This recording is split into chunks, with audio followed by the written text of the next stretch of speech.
Introduction. The crisis of meaning in a secular age. I find myself returning, time and again, to the question, what does it mean to live in an age where so many structures of meaning, so many once solid points of reference, seem to be either absent or constantly shifting? The more I observe, the clearer it becomes that this is not simply a personal dilemma, nor even a regional one.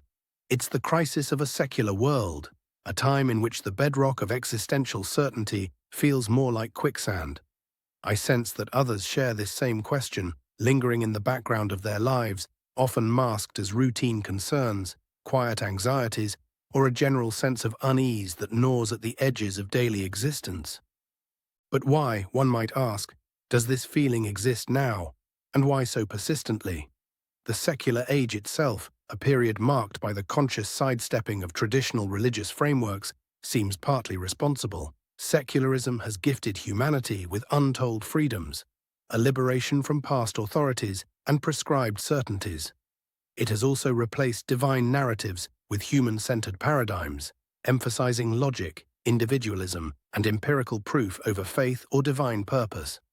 This shift has produced astonishing achievements and advancements, yes, but it has also left us in the odd position of being free to define our own existence without any innate guide on how to do so. I wonder, have we underestimated the toll this freedom might take on us? In so many ways, secularism is a liberating force, yet I've come to see that this liberation doesn't necessarily equate to existential peace.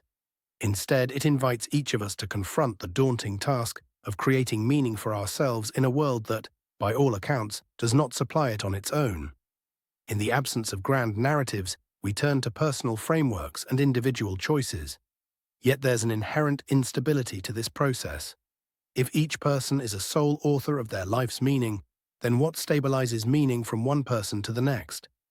What prevents one person's search from dissolving into the same abyss as another's? So here we stand, in an age defined by secular ideals, but deeply haunted by a crisis of meaning. The world itself may offer no inherent guidance, no script to follow, and so we are tasked with constructing our own. This is in many ways the root of modern existential anxiety, a constant awareness that meaning is neither given nor guaranteed. The secular age, secularism as I see it, is more than just the absence of religion. It's a reorientation of our approach to truth, purpose, and knowledge. A worldview that places human understanding at its center. In this way, secularism strips away the supernatural or the divine as the ultimate arbiters of meaning. We no longer, as a society, turn primarily to religious texts or sacred traditions to inform our sense of what is real or true. Instead, we look to science, reason, and individual experience. For all its practical advancements and freedoms, secularism has its own peculiar cost. It dismantles the symbolic structures that once provided people with a clear sense of place and direction in the cosmos. Without these frameworks, meaning becomes an open, endlessly revisable project. Each person is tasked with constructing a vision of life's purpose from the ground up, with no inherent templates. This kind of responsibility is exhilarating, but also, I would argue, exhausting, as it leaves us perpetually on shifting ground, questioning if our choices are valid, or worse, if they're even real in any universal sense. What I find most striking in this age is that secularism doesn't just invite us to explore new ways of being. It invites us to bear the burden of a world where meaning isn't handed down. It's as though every action, every belief, must now be justified solely on the basis of personal conviction, with no overarching authority to reassure us of its legitimacy. Some may find this empowering, but many find it overwhelming, and understandably so. We are, after all, only human. To ask each of us to be the sole architects of our own reality, does that not seem, in some sense, like an impossible task? The existentialist response: it is here, in this existential gap that secularism has left, that existentialist thought steps in with a rare kind of courage. Existentialism, as a philosophical movement, does not attempt to fill the void left by secularism with comforting certainties or easy solutions. Rather, it challenges us to embrace the very absence of inherent meaning, to accept with startling honesty that life does not supply us with purpose by default. From this perspective, meaning is not discovered in the world as much as it is created through our actions, choices, and commitments. I often think of existentialism as the philosophical equivalent of staring directly into the sun, not because it is pleasant, but because it forces us to confront the raw reality of our condition. The existentialists, figures like Kierkegaard, Nietzsche, Sartre, and de Beauvoir, invite us to live authentically in a world where no cosmic safety net exists. To live authentically, they argue, is to refuse both nihilistic despair and naive optimism. It is to accept fully the freedom and responsibility that come with our human condition, and to act in accordance with the values we genuinely believe in. This is not an easy path, nor does it offer any guarantees of success or happiness. But it offers something perhaps more valuable in the long run: the ability to live a life that feels truly one's own. In embracing existentialist ideas, I find myself drawn to the concept of authenticity. What does it mean, exactly, to live authentically? It is not a matter of simply following one's desires or impulses. Authenticity, in the existentialist sense, demands a rigorous self-examination and a willingness to live without the comfort of externally imposed meaning. It is a commitment to pursue one's own values, even in the face of uncertainty and doubt. The existentialist response does not offer a map, but it does offer a compass, an approach to life that respects the inherent ambiguity of the human condition and encourages us to engage with it directly, rather than avoiding it. The book's approach. In writing this book, my purpose is not to solve the crisis of meaning. To propose a solution would, I believe, be both premature and misleading. Instead, I aim to offer a path through it, a way to think and live that acknowledges the complexity and uncertainty inherent in our secular age. This book is not about providing answers so much as it is about asking the right questions. I invite readers to examine the ways they navigate meaning, to question the assumptions they may hold about purpose and authenticity, and to consider how they might live with greater intentionality and depth, even in the absence of inherent meaning. In exploring existential themes, my goal is not merely theoretical. I aim to ground these ideas in the real challenges and choices of contemporary life. Each chapter will engage with a different aspect of existentialist thought: freedom, responsibility, authenticity, and so on, and relate it to the lived experience of modern individuals. This is not a book solely for philosophers. It is for anyone who has ever felt the weight of freedom, the uncertainty of purpose, or the need to find their own way in a world that offers no predetermined paths. Ultimately, I see this book as an invitation to embrace the ambiguity of our time, to see in it not just a crisis, but a unique opportunity for growth and self-discovery. The secular age may be one without inherent meaning, but it is also one in which we are free to create meaning, to define for ourselves what a fulfilling life entails.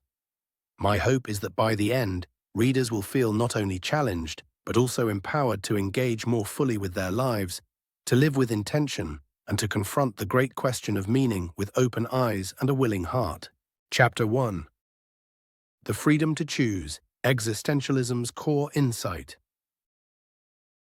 When I think about freedom in the existentialist sense, I'm struck by how different it is from our everyday notion of freedom as simple choice or lack of constraint. Jean-Paul Sartre's insight that existence precedes essence reframes freedom as something far more radical and unsettling. He argued that we're not born with a fixed purpose or essence. There is no inherent meaning in who we are or what we are supposed to become. Rather, we must create our own essence through our actions, choices, and commitments. This freedom to define ourselves, while profound, is anything but comforting. Sartre called it a burden, and as I reflect on my own life, I realize just how accurate that description is. The idea that existence precedes essence presents us with a raw, unsettling kind of freedom. On the one hand, it's exhilarating to imagine that we are unbound by preordained roles, that we can shape ourselves in any direction we choose. On the other, this freedom confronts us with an unnerving responsibility. If I am free to choose who I am, then every action, every decision, carries the weight of self-definition. There is no one else to blame if my life veers off course, no one else to thank if it aligns with my ideals. I alone am responsible for who I become. It's a thought that presses on me whenever I hesitate over a decision, aware of the endless possibilities stretching before me. The sheer openness of this freedom can be paralyzing, a reminder that I must choose wisely. For every choice is a step in constructing my own essence. I am not simply living my life, I am creating my life. The burden of freedom. To understand the weight of this freedom, it's essential to grapple with Sartre's notion that existence precedes essence. The traditional belief that each of us has an essence, a purpose or nature fixed from birth, is, in Sartre's view, comforting but ultimately false. According to existentialism, we are born as blank slates, defined not by what we are, but by what we do. It's our actions, not our intrinsic nature, that create meaning and identity. In this view, each of us must invent ourselves from scratch, without any blueprint or divine guidebook. There's a peculiar loneliness in this realization. If no preordained plan exists for my life, then I am wholly responsible for crafting it. This is both liberating and daunting. On some days, I revel in the sheer potential of it. On others, I feel the weight of this freedom pressing down, reminding me that the world offers no reassurances, no guarantees. It's a call to bravery, though not the sort of bravery that faces external obstacles. This is a quieter courage, one that faces down the ambiguity and uncertainty within. The freedom to define myself means that I must be the author of my own life. But what if I choose poorly? What if I spend years pursuing one path only to realize it was a mistake? These questions gnaw at me, reminding me that freedom, as Sartre suggested, comes with an inevitable anguish as we confront the responsibility of self-creation. To be free in this existential sense is not just a matter of choosing between various options. It's a matter of choosing who to be, and then living with that choice. The paradox of freedom. Freedom is often celebrated as a purely positive quality, but the existentialist conception of freedom introduces a paradox. Freedom is not only exhilarating, it's also terrifying. With freedom comes responsibility, not only for the choices I make, but also for the person I am constantly becoming as a result of these choices. Sartre described this responsibility as a form of condemnation, an inescapable aspect of human existence. We are, as he famously put it, condemned to be free. This freedom leaves us exposed, vulnerable to the consequences of our own choices, and to the knowledge that no choice is inevitable or determined. There is a quiet terror in standing before an open horizon, realizing that I can go in any direction and that no direction is inherently more correct than another. This is the anxiety of freedom, the sense that, without any predefined essence, I am always one decision away from reshaping who I am. And while this openness is, in one sense, a gift, it also leaves me without any foundation except my own will and judgment. This paradox has profound implications in the modern world. We live in a time where choice is nearly infinite, where options abound and where the individual is, in theory, freer than ever to shape their life. Yet, instead of feeling liberated, many of us feel overwhelmed by this excess of freedom. We experience choice not as an expression of agency, but as an ordeal, a source of paralysis and anxiety. With every decision, I confront not only the specific options at hand, but also the unsettling question of what each choice means for the person I am becoming. The modern dilemma. In contemporary society, I see this paradox of freedom playing out on a grand scale. We live in a world that offers seemingly endless choices. What career to pursue, where to live, what values to adopt, what relationships to invest in. But with this abundance of options comes a new kind of fatigue. We're faced with decision fatigue, a modern affliction born from the overwhelming number of choices we are required to make every day.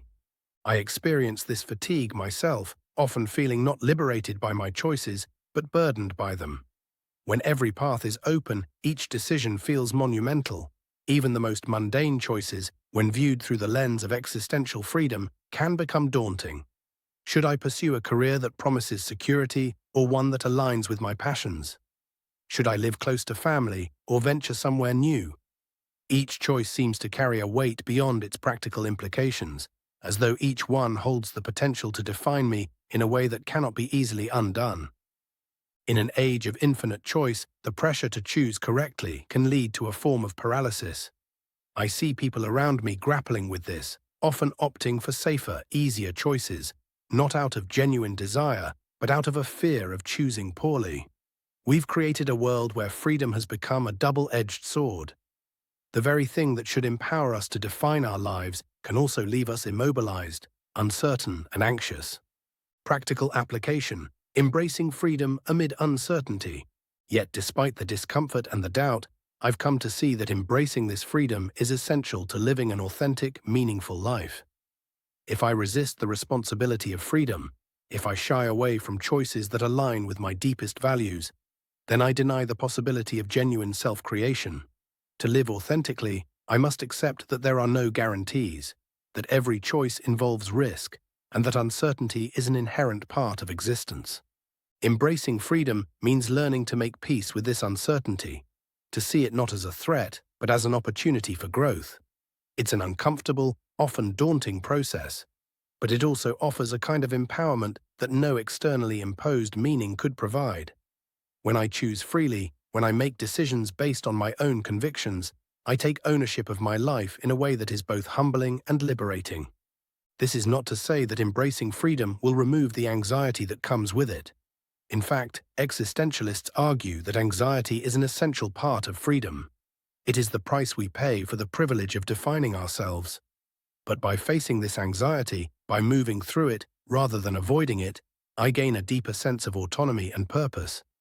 I become, in a very real sense, the author of my own life.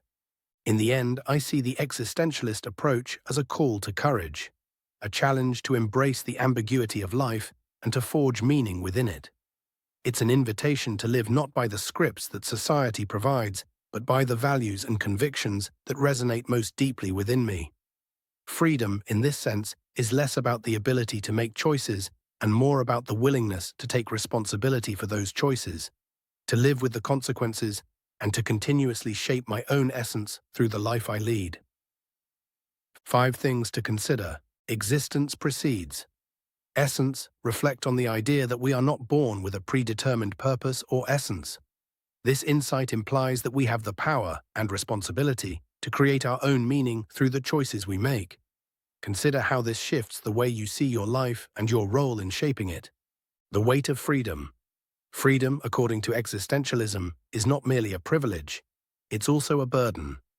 Every decision we make shapes who we are becoming, which can create anxiety, but also empowers us to take full ownership of our lives. Think about the choices you've made and how each has contributed to defining you. Decision fatigue in modern life. In today's world, where we are bombarded with choices, it's easy to become overwhelmed or even paralyzed. Consider how the abundance of options in your daily life affects your ability to make decisions that align with your core values. Are there choices you can simplify to make this process more intentional? Authenticity through responsibility. Living authentically means embracing the responsibility that comes with freedom rather than avoiding it. Authenticity requires us to act according to our true values and beliefs, not just to follow the paths laid out by others.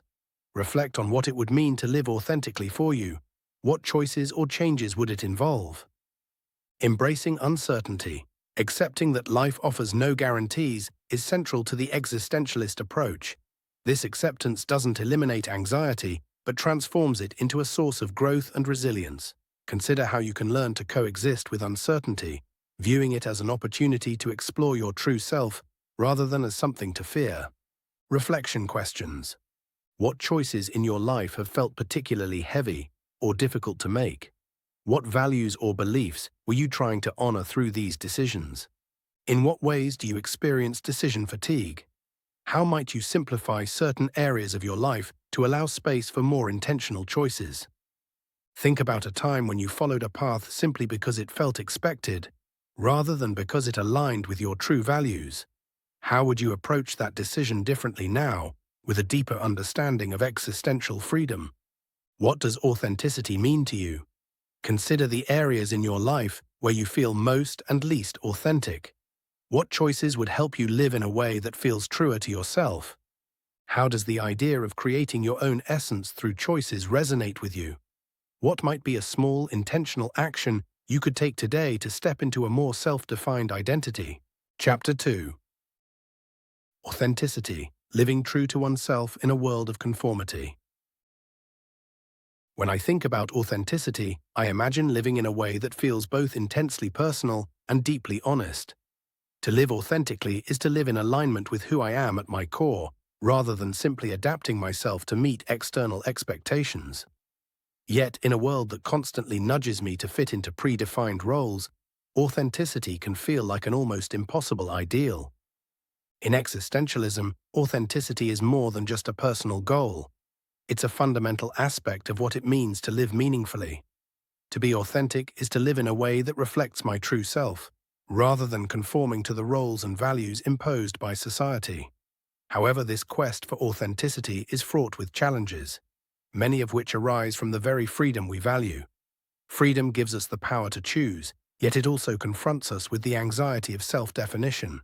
And it's often easier, less frightening, to fall in line with what's expected rather than to confront the unknowns within.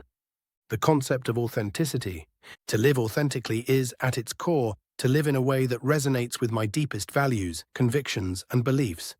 It means acting in ways that feel congruent with who I genuinely am, as opposed to putting on a mask to meet the expectations of others. In practical terms, this might mean pursuing a career that aligns with my values, fostering relationships that bring out my true self, or even adopting habits that reflect my authentic priorities. But authenticity is also elusive. It's not as simple as asking, "Who am I?" and receiving a clear answer. Living authentically is a process, not a fixed destination. As I make choices that reflect my true self, I'm constantly redefining who I am. I am the sum of my choices, which means authenticity isn't about discovering a preset identity, but about creating that identity through each act of sincerity and courage. Society, however, makes this pursuit difficult. We are bombarded with messages about who we should be, what we should achieve, and what values we should hold. The pressure to conform is woven into almost every aspect of life, from career expectations to social behavior and even personal appearance. I find myself torn between my desire to live authentically and the subtle pull to align myself with what is deemed normal or acceptable. It's a constant balancing act, trying to live true to myself in a world that so often rewards those who simply go with the flow. Sartre's bad faith. Jean-Paul Sartre's concept of bad faith helps to illuminate the challenges of authenticity. Bad faith, in Sartre's terms, is a kind of self-deception, a way of lying to ourselves to avoid the discomfort of our freedom. When we live in bad faith, we deny our freedom to choose, and instead take refuge in the roles and expectations that society offers us. It's easier to pretend that my choices are dictated by forces beyond my control than to confront the anxiety that comes with realizing I am, in fact, free to shape my own life. Bad faith is a kind of escape, a way of sidestepping the weight of freedom by allowing myself to be defined by external pressures rather than my own choices. I see bad faith in small moments, like when I tell myself I have no choice but to follow a certain career path because it's what's expected of me, or when I let social norms dictate my behavior rather than acting in a way that feels true to who I am. It's a way of giving up my responsibility and pretending that my path is set for me rather than one I must carve out with each step. In living in bad faith, I avoid the unsettling responsibility of freedom, the very same freedom that could, if I let it, allow me to create a life that reflects my truest self. Sartre's concept of bad faith has been a sobering reminder to me that, when I deny my own freedom, I'm not only conforming to external expectations, I'm also betraying myself. Bad faith isn't just a passive state, it's an active denial of my potential for authenticity.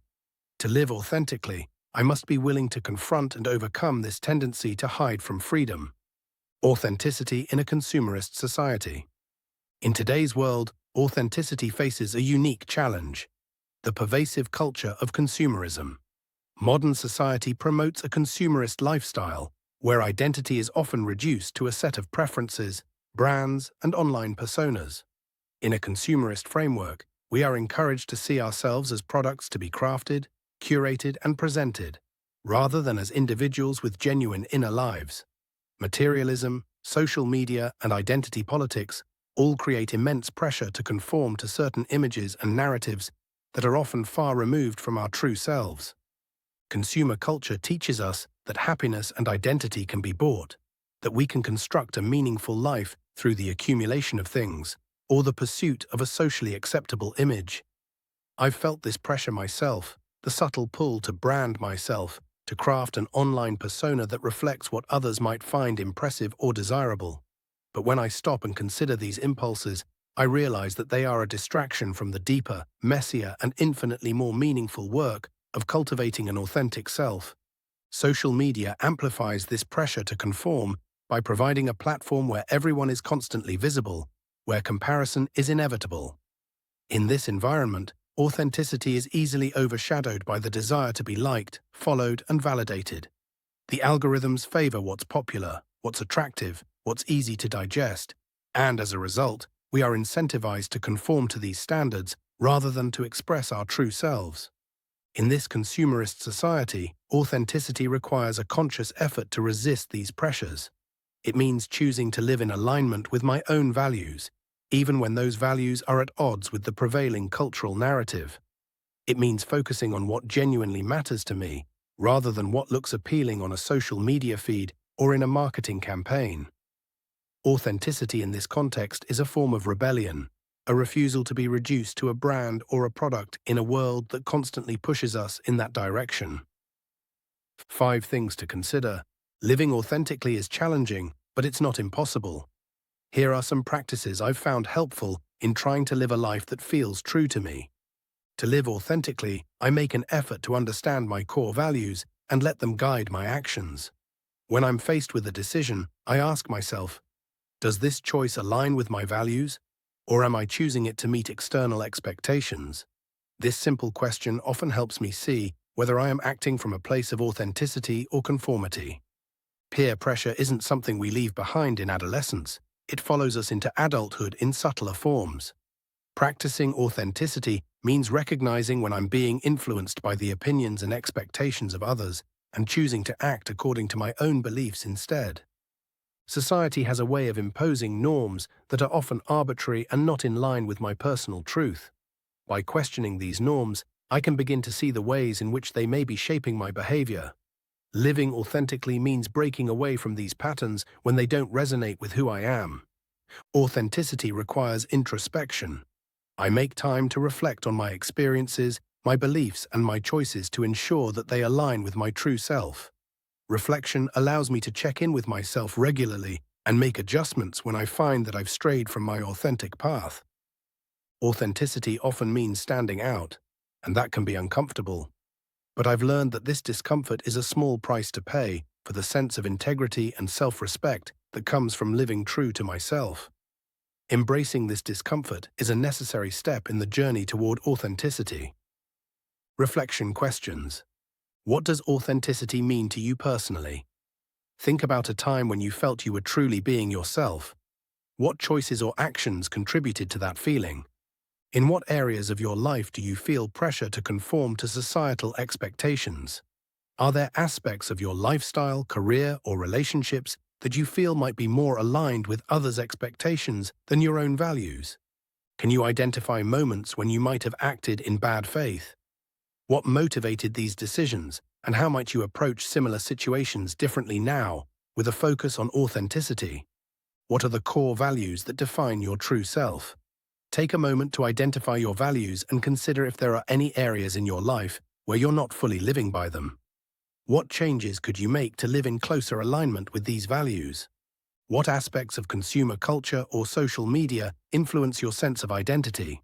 Reflect on whether you are presenting an ideal version of yourself that conforms to social standards, or if your online and offline personas genuinely reflect who you are. Chapter 3. Alienation, the struggle to find connection in a disconnected world. When I consider alienation, it feels like more than just loneliness or isolation. It's a sense of separation that goes beyond physical solitude, something that permeates the way we relate to ourselves, to others, and to the world. Alienation can manifest as a quiet feeling of disconnection, an inability to find true intimacy or purpose, and it seems to affect so many of us in modern life. We may find ourselves yearning for a connection that feels real and lasting, yet so much of our world seems designed to prevent it. In the existentialist tradition, alienation is not just a personal struggle, it's a universal human condition. It's the inevitable byproduct of self-awareness in a world that feels indifferent to our inner lives. I see this disconnection in how we are estranged from our work, from nature, and even from our own minds. We rush through life, chasing after goals imposed by society, rarely stopping to ask ourselves whether they align with who we truly are. In doing so, we distance ourselves from the things that might bring us closer to meaning. Alienation is the price we pay for living in a world that more and more values efficiency over depth and appearance over reality. The existentialist view on alienation. Existentialism confronts alienation head-on, seeing it as both a painful reality and an opportunity for deeper understanding. Existential thinkers recognize that our awareness of ourselves as separate beings brings with it a deep underlying loneliness. In a sense, alienation is an unavoidable part of the human experience because we are uniquely aware of our separateness from others and the world. We are alienated from others because each of us experiences life through our own lens, and no one can truly understand what it's like to be us. This awareness creates a distance between ourselves and others. But there's also the alienation from our work, which in today's world is often devoid of purpose beyond profit. We might spend years at a job that feels uninspired or unfulfilling, knowing deep down that this work is not what we are called to do, but lacking the courage or the means to change course. Alienation also creeps into our relationship with ourselves. There are times when I find myself acting out roles, speaking in ways I don't entirely believe, or pursuing goals that don't genuinely fulfill me. In these moments, I feel a profound estrangement from my own mind.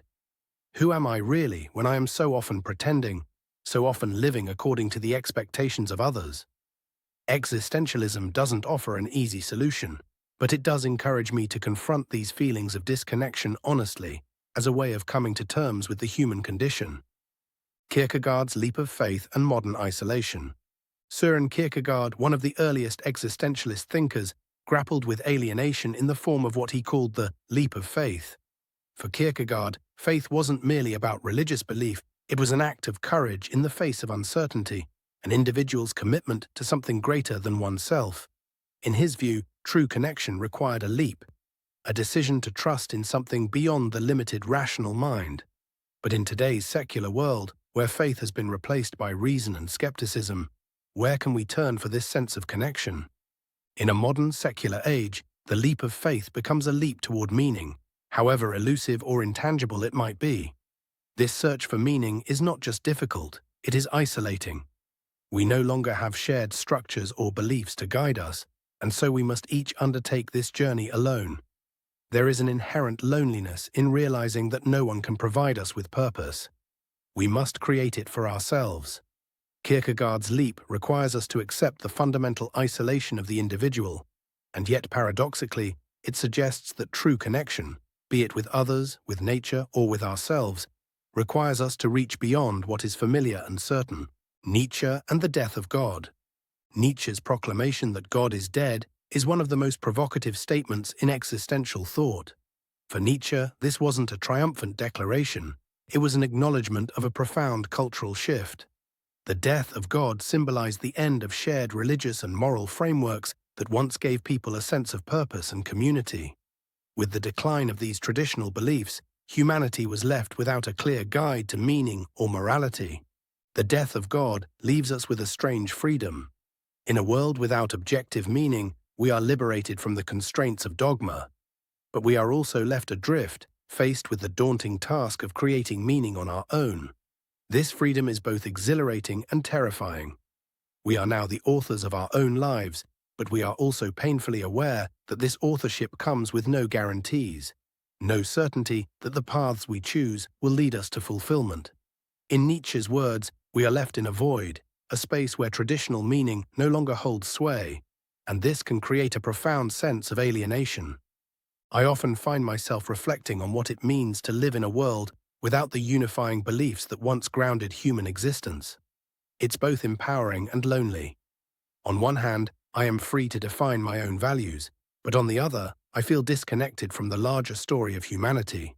Nietzsche's insight resonates deeply today, in a time when so many of us are searching for meaning, yet find ourselves unable to connect to the structures and beliefs that once provided a sense of belonging. The impact of technology on alienation. In addition to these philosophical sources of alienation, there are practical aspects of modern life that exacerbate it. Technology, for example, has transformed the way we connect with one another, and not always for the better. Social media, which promises connection, often leaves us feeling more isolated. I've noticed how easy it is to substitute online interactions for real, meaningful connections. The curated lives we see on social media create a sense of detachment. Instead of engaging deeply with others, we end up comparing ourselves to idealized versions of people, furthering our sense of isolation. The rise of artificial intelligence and automation is also reshaping the world of work, leaving many of us wondering what our place is in a world where machines can perform tasks more efficiently than we can. Work, once a source of identity and purpose, is becoming increasingly impersonal. People may feel disconnected from the work they do, seeing it as a means to an end rather than a meaningful pursuit. The more our lives are shaped by algorithms and automation, the harder it becomes to feel a genuine sense of purpose and connection. Technology, while offering convenience, also contributes to a form of estrangement from our own selves. The constant stream of notifications, the endless information, the drive to be always on, all of these things pull us away from our inner lives. I sometimes find myself so caught up in the digital world that I lose touch with what's happening within me. In the face of these technological forces, the struggle to maintain a sense of authenticity and connection becomes even more urgent. 5 things to consider.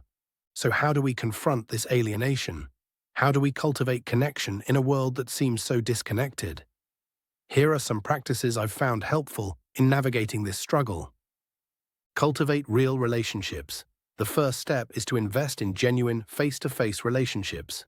In a world of virtual interactions, there's something profoundly grounding about sitting with someone, listening to them, and sharing a real moment. True connection requires vulnerability, openness, and the willingness to be fully present. Focus on meaningful work. Alienation often arises from a lack of purpose, especially in our professional lives. If possible, find work that aligns with your values, or bring purpose to your current work by focusing on how it serves others or contributes to a larger goal. Meaningful work doesn't have to be glamorous, it just has to resonate with who you are. Find community in unexpected places. With the decline of traditional communities, we may need to seek connection in new spaces, be it a club, a volunteer group, or a hobbyist circle. Finding community can help alleviate the sense of isolation by connecting us with people who share our interests and values. Spend time with yourself. The world's noise can drown out our inner voice. Spending time in solitude, without the distractions of technology, can help us reconnect with ourselves. Practices like meditation, journaling, or simply taking a quiet walk can create space for introspection. Embrace existential courage. Alienation may be an unavoidable part of the human condition, but we can approach it with courage. Accepting that some degree of isolation is natural allows us to find meaning not in escaping it, but in confronting it honestly. This courage can lead to a richer, more resilient sense of connection, one that acknowledges the separateness of our individual experiences while still seeking the shared humanity that unites us. Reflection questions. In what areas of your life do you feel the most alienated or disconnected? Is it in your relationships, your work, or perhaps in your relationship with yourself? How might these feelings of alienation shape your daily experiences? Consider the idea of bad faith in your relationships. Are there instances where you feel pressured to present a certain image or conform to expectations that don't resonate with who you truly are? How might these pressures contribute to feelings of isolation? How does technology, social media, work emails, notifications impact your sense of connection to others and to yourself? Are there specific aspects of your digital habits that leave you feeling more disconnected or alienated? Reflect on the idea of meaningful work. What aspects of your current work or daily activities feel purposeful to you? If there are aspects that feel disconnected from your values, What small changes could you make to bring more meaning to your work or pursuits? Kierkegaard spoke of the leap of faith as a way of reaching for connection beyond certainty. Is there an area in your life where you feel called to make such a leap? A decision or change that, though uncertain, could bring you closer to meaning or connection? What holds you back from taking that step? Chapter 4. The Absurd, Facing Life's Meaninglessness with Courage. When I think about the absurd, I'm drawn to a tension that I think we all feel at some point. A desire for life to mean something, set against the reality of a universe that doesn't seem to care about us one way or another. Albert Camus called this tension the absurd. He saw it as the conflict between our deep-seated need for meaning and the universe's indifference to that need. It's a stark realization. No matter how much I yearn for clarity, the universe remains silent, offering no answers, no revelations, no inherent meaning. At first glance, this might sound bleak, even unbearable. I used to feel uncomfortable with the idea that life might not have a grand purpose or hidden truth waiting to be uncovered. But Camus argues that rather than despairing in the face of this absurdity, we can choose to confront it with courage. This confrontation doesn't resolve the absurd. It doesn't make the universe any less indifferent. But it does allow us to live honestly, aware of life's limitations, yet choosing to create meaning despite them. Camus and the absurd. Camus' philosophy resonates with me because he doesn't ask us to abandon the search for meaning. Instead, he asks us to live in full recognition that our quest may ultimately be futile. The absurd, as he defines it, is the feeling that arises when we face the gulf between our longing for purpose and the apparent meaninglessness of existence. It's like trying to read a book in a language you don't understand. Every word looks important, but the message remains elusive, forever out of reach. For Camus, the absurd isn't something to be solved or escaped. There's no formula to reconcile our desire for meaning with the universe's indifference. Instead, Camus encourages us to face the absurd directly, to accept that life may be inherently meaningless, and to continue living and seeking meaning anyway.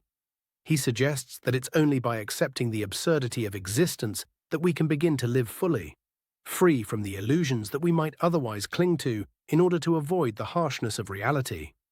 There's a certain liberation in acknowledging this conflict without trying to resolve it. I've noticed that when I stop searching for some grand answer and start focusing on the present moment, I feel more alive, more engaged. Camus suggests that we don't need life to have an ultimate purpose. Rather, we need to accept the absurd and live with it, embracing our freedom to create meaning here and now. The Myth of Sisyphus. Camus's famous essay, The Myth of Sisyphus, illustrates his approach to the absurd. In Greek mythology, Sisyphus is condemned by the gods to roll a boulder up a hill for eternity, only for it to roll back down each time he reaches the top. Camus sees Sisyphus as a symbol of the human condition. He's locked in a repetitive, seemingly pointless task, yet he continues to push the boulder regardless. For Camus, this is a powerful metaphor for the human struggle to find meaning in a meaningless world. Camus doesn't see Sisyphus as a tragic figure, doomed to suffer. Rather, he imagines Sisyphus finding a kind of triumph in his endless task. Sisyphus becomes aware of the absurdity of his situation, but he doesn't give in to despair. Instead, he embraces his fate, finding a way to exist within the absurd. Camus writes, "One must imagine Sisyphus happy." Sisyphus's happiness doesn't come from achieving some ultimate purpose. It comes from his defiant acceptance of his reality and his refusal to give in to despair. This image of Sisyphus resonates deeply with me. There's something profoundly hopeful in the idea that, even in the face of a meaningless task, we can still find satisfaction, even joy. By accepting the absurdity of life and continuing to push forward, we assert our freedom, our capacity to choose how we respond to the world, even when it offers us nothing in return. The modern absurd. The struggle to find meaning in a seemingly indifferent universe is still a central challenge today. We live in a world that offers us endless options, yet none of them guarantee fulfillment. In a way, modern life has only intensified the absurd. We are constantly bombarded with images of success and happiness, yet none of these promises truly satisfy our need for meaning. Instead, they often leave us feeling more disconnected, more aware of the emptiness that lies beneath. It's easy to fall into the trap of believing that meaning is just around the corner, that if I could find the right career, the perfect relationship, or the ideal lifestyle, I would finally feel complete. But these pursuits often turn out to be just as futile as Sisyphus's task. No matter what I achieve, no matter how much I accumulate, there's always a lingering sense of incompleteness, a reminder that ultimate meaning remains out of reach. In this sense, the absurd is more relevant than ever. The more we chase after meaning in external things, the more elusive it becomes. Camus' philosophy offers an alternative. Rather than seeking fulfillment in something outside ourselves, we can find meaning in the act of living itself. We can approach each moment, each task, with a sense of purpose, not because it will lead to some grand conclusion, but because the act of living is valuable in its own right. Ultimately, embracing the absurd isn't about finding a solution to life's meaninglessness. It's about living in full awareness of it.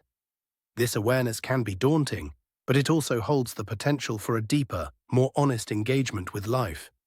When I accept that life may not have a grand purpose, I'm free to create my own purpose, to live by my own values, and to find joy in the journey, rather than the destination. The absurd may seem like a grim concept at first, a reminder that the universe offers us no answers, no inherent purpose. But Camus shows us that by confronting this reality, we can actually find a deeper form of freedom. We can choose to live with courage, to defy the absurd by embracing life in all its messiness, uncertainty, and impermanence. I may never find a final answer to the question of life's meaning, but in accepting the absurd, I've found a way to live that feels real, honest, and, paradoxically, full of meaning. In the end, the absurd doesn't rob life of its value. It challenges us to create value in the face of its indifference. It asks us to live with awareness, to act with purpose, and to find joy in the act of living itself. I can't say that I've fully embraced the absurd, but I'm learning to live with it, to find in it not despair, but a source of quiet strength. And perhaps, in the face of life's ultimate meaninglessness, that is enough. 5 things to consider. What does it mean to embrace the absurd in practical terms? For me, it's about letting go of the need for life to conform to a specific narrative, of expecting it to make sense in the way I want it to. When I stop expecting ultimate answers and start focusing on the present, I find myself free to live more fully, more authentically. Here are some ways I've found helpful in applying this mindset. Finding meaning in small moments. The search for ultimate meaning can often overshadow the small moments that give life texture. Instead of waiting for some grand revelation, I try to focus on the everyday joys and challenges. Reading a good book, spending time with friends, or engaging deeply with my work.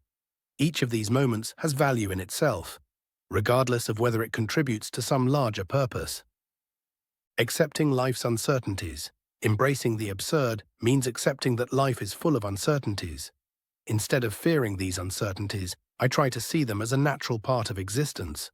By letting go of the need for certainty, I find myself more open to new experiences, more willing to take risks, and more able to accept life as it is. Creating my own values. In a world without inherent meaning, we have the freedom to create our own values. This isn't always easy.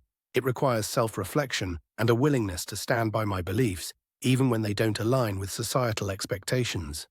But by defining what matters to me personally, I find a sense of purpose that feels genuine, even if it's not grounded in any absolute truth. Focusing on actions, not outcomes. If life is inherently absurd, then the outcome of my actions doesn't hold ultimate importance. Instead, I try to focus on the actions themselves, doing things because they resonate with me, not because they will lead to a specific result. This shift in focus allows me to live more freely, without the pressure to achieve certain outcomes. Living with defiance and joy. Camus' vision of Sisyphus encourages us to face the absurd with defiance and even joy. Life may be absurd, but that doesn't mean we can't find pleasure, beauty, and connection. By embracing life's inherent lack of meaning, I find myself more capable of appreciating it for what it is, rather than what I wish it could be. Reflection questions. How do you personally relate to the idea of the absurd? The conflict between your desire for meaning and the universe's apparent indifference? How does this tension show up in your life, and how do you respond to it? Camus suggests that we must imagine Sisyphus happy, embracing the absurdity of life despite its meaninglessness. In what areas of your life have you found meaning in the act of living itself, rather than in a specific outcome or goal? What is your relationship with uncertainty and ambiguity? How do you typically handle moments when life feels uncertain or lacks clear answers? Could embracing the unknown lead to a greater sense of freedom or possibility in your life? Reflecting on the idea that life doesn't have inherent meaning, how might this realization change the way you approach your daily actions and relationships? What might happen if you focused more on creating your own values and meaning rather than seeking them externally? Camus emphasizes living with courage in the face of life's absurdity. In what ways could you approach your challenges, goals, and fears with a sense of defiance and joy, even when you know the ultimate outcome is uncertain or out of your control? Chapter 5. The Quest for Meaning, Building Purpose in a Meaningless World. As I reflect on the journey of seeking meaning in the modern world, I am constantly reminded of the tension between our innate desire for purpose and the fact that the world does not offer this to us on a silver platter. It would be so much easier if meaning simply existed for us, something to be discovered, like finding treasure buried in the sand. Yet the more I engage with the existentialist thinkers, the more I realize that meaning is not something that is handed to us. It is something we must actively create. This realization, while daunting, is also liberating. It places the responsibility on me, on us, to shape our own purpose in a world that otherwise seems indifferent to our existence. Existentialists such as Jean-Paul Sartre, Friedrich Nietzsche, and even Albert Camus, each in their own way, speak to this process of creating meaning. They do not offer simple solutions or comforting assurances. Instead, they offer challenges. Challenges to embrace the freedom that comes with recognizing that there is no preordained meaning in the universe, but that we are free to create our own. It is in this freedom, this radical autonomy, that I begin to understand what it means to live authentically, to live purposefully. Existentialists on the creation of meaning. For Sartre, the central question is how we, as individuals, create meaning in a world that lacks inherent significance.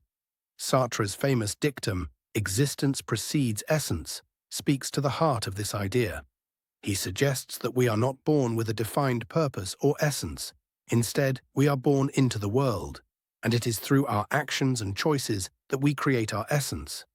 In a sense, we are condemned to freedom, freedom that is both exhilarating and terrifying. We are responsible for the meaning of our lives, and in that responsibility, there is both the potential for great fulfillment and the burden of anxiety. Sartre's existentialism calls on me to make choices that reflect my authentic self, to act in a way that is aligned with my personal values rather than societal expectations or the norms imposed by others. This is not an easy task. It involves taking ownership of my decisions even when the outcomes are uncertain. But through these choices, I can begin to carve out meaning for myself. It is through my actions, not through some abstract set of beliefs or external validation, that I define who I am. Nietzsche, too, has a powerful message about creating meaning. His concept of becoming who you are suggests that meaning does not come from fulfilling a predefined purpose, but from continually striving to become the fullest expression of oneself. Nietzsche urges me to embrace my individuality, to pursue my passions and my own unique path, regardless of societal pressures or expectations. In his view, meaning is found in the act of becoming, not in the state of being. It is in the constant striving for growth, for self-overcoming, that I begin to create a purpose that is truly my own. For Nietzsche, to become is to reject the notion that meaning can be found externally and instead affirm the life I create through my own actions, passions, and ambitions. Camus, while often seen as more resigned in his approach, offers an intriguing take on how to live meaningfully in a world that seems devoid of meaning. In his essay The Myth of Sisyphus, he presents the idea that while life may be absurd and without ultimate meaning, we must continue to live and create meaning anyway. The absurd hero, like Sisyphus, pushes the boulder up the hill despite the inevitable futility of the task.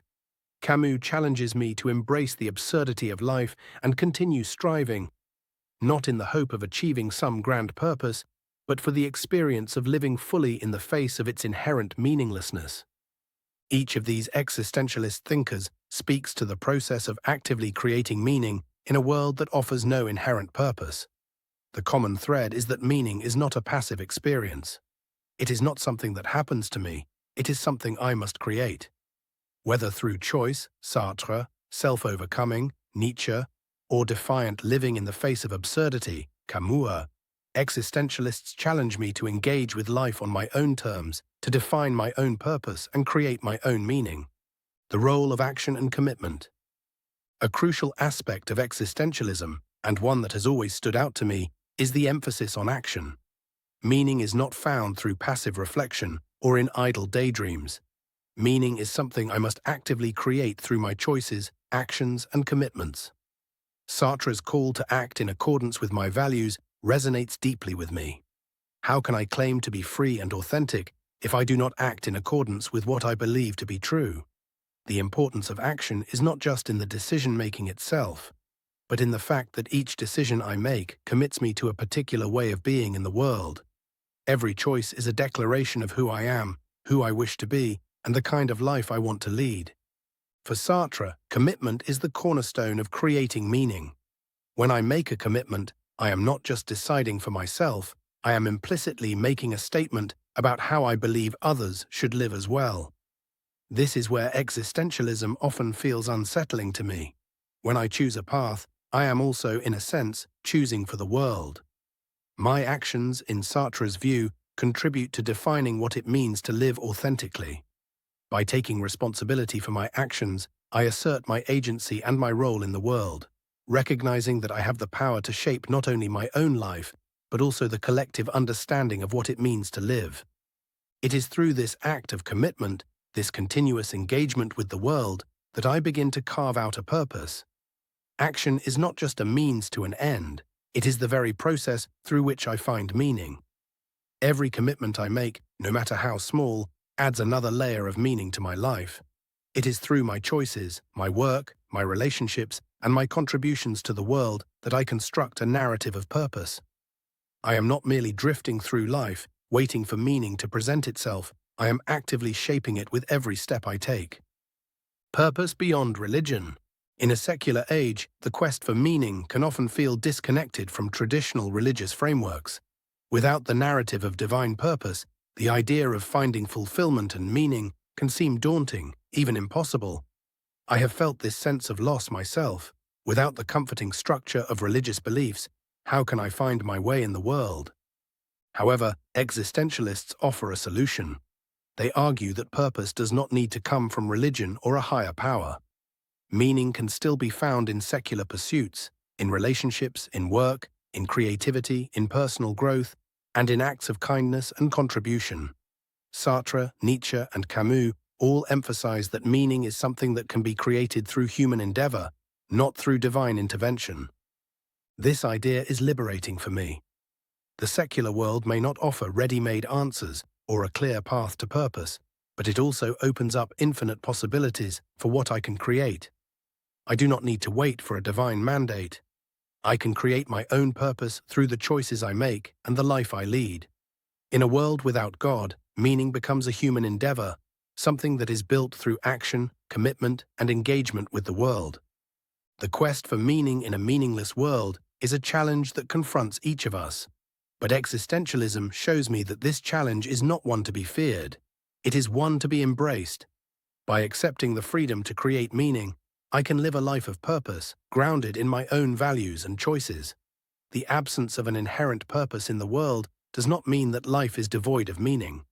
Instead, it is a call to create meaning for ourselves, to act with commitment, and to find purpose in the everyday decisions we make. Life is not a journey to find meaning. It is a journey to create it. 5 things to consider. As I reflect on how to put these existential principles into practice, I think about the ways I can actively create meaning in my own life. Here are some steps I've found helpful in embracing a purposeful, authentic existence. Set personal goals. Setting goals allows me to focus my energy on creating something meaningful. These goals don't have to be grand or world-changing. They can be personal achievements, creative projects, or even small acts of kindness. The key is that they are meaningful to me. Embrace my passions. Meaning comes from engagement with what I care about deeply. Whether it's a hobby, a career, or a cause, pursuing my passions gives me a sense of direction and fulfillment. When I act in alignment with what excites and motivates me, I create meaning in the process. Commit to something larger than myself. Purpose often arises when I dedicate myself to something beyond my own personal interests. Whether it's a community, a cause, or a project, committing to something larger than my individual existence provides me with a sense of connection and meaning. Practice self-reflection. Existentialism calls me to be aware of my choices and actions. Regular self-reflection helps me stay aligned with my values and goals, ensuring that I am creating meaning consciously rather than drifting through life. Live authentically. Above all, living authentically is the core of existentialism. This means making choices that reflect my true self, rather than conforming to societal expectations. It means taking responsibility for my actions and accepting the freedom and responsibility that come with it. Reflection questions. How do you currently create meaning in your life? Are there areas where you feel disconnected from your purpose? And if so, what steps can you take to re-engage with what matters most to you? Sartre argues that meaning is created through action and commitment. In what ways do your actions reflect your personal values? Are there any areas of your life where you may not be acting authentically, and how can you align your choices with your true self? Nietzsche emphasizes the importance of becoming who you are. How would you define your authentic self, and what are the steps you could take to become more fully aligned with that vision? In a secular world where traditional religious narratives no longer provide clear purpose, what sources of meaning do you draw upon to give your life direction? How do you define your sense of purpose beyond external beliefs or structures? Reflecting on the practical steps outlined in this chapter, such as setting goals, embracing passions, and committing to something larger than yourself, how can you begin to create a more purposeful life today? What small changes or commitments could you make to start building a more meaningful existence? Chapter 6.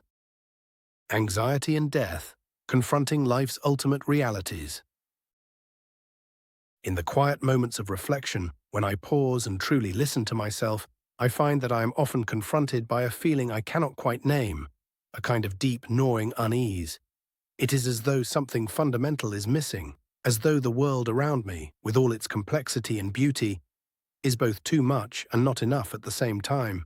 This feeling, this discomfort, has a name: existential anxiety. It is an anxiety that comes not from external circumstances, but from the very essence of our existence. It is an anxiety that arises from our freedom, from our uncertainty, and above all, from the undeniable reality of our mortality. To be human is to feel this anxiety, and the more I explore existential philosophy, the more I understand that it is not something to be overcome, but something to be confronted. The existentialists offer a unique lens through which to view this anxiety. Rather than seeing it as a problem to solve or a condition to escape, they view it as an essential aspect of being human. For Jean-Paul Sartre, existential anxiety is tied to the awareness of our radical freedom, the realization that we are not bound by any inherent essence or meaning, but that we must create our own. For other existential thinkers like Martin Heidegger, this anxiety is closely tied to the knowledge of our finitude, of our inevitable death. But all of these thinkers agree on one point: the anxiety we feel is not a curse, but a doorway into a more authentic and meaningful existence. In this chapter, I want to explore how existential anxiety and our awareness of death can lead us toward a deeper understanding of life itself. Existential anxiety. At the heart of existential philosophy lies the understanding that human beings are profoundly aware of their own existence.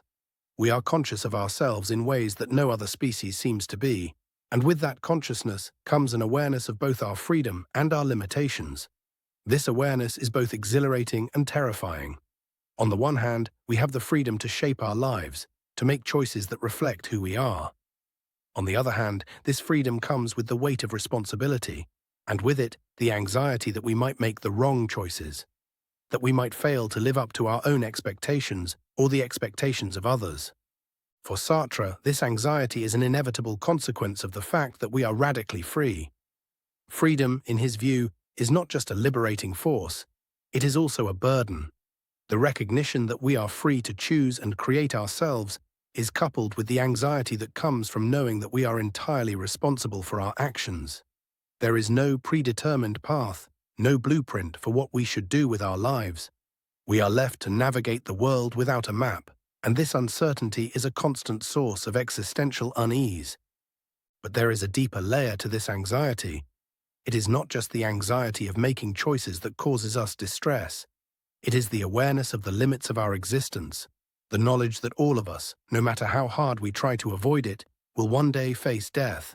It is this knowledge, this awareness of our finitude, that fuels the existential anxiety that so many of us experience. Death, the ultimate unknown, is both an end and a beginning, a closing chapter and a call to live fully before time runs out. Heidegger's being toward death.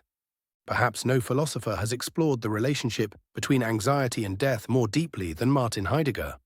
In his seminal work, Being and Time, Heidegger introduces the concept of being toward death, which encapsulates the idea that our awareness of our mortality shapes the way we live. For Heidegger, death is not something that happens out there in the future, but something that is a part of us, something that defines us. He argues that to truly live authentically, we must confront the reality of our finitude, accept our mortality, and live in a way that acknowledges the brevity of life. Heidegger's concept of being toward death is not a call to despair.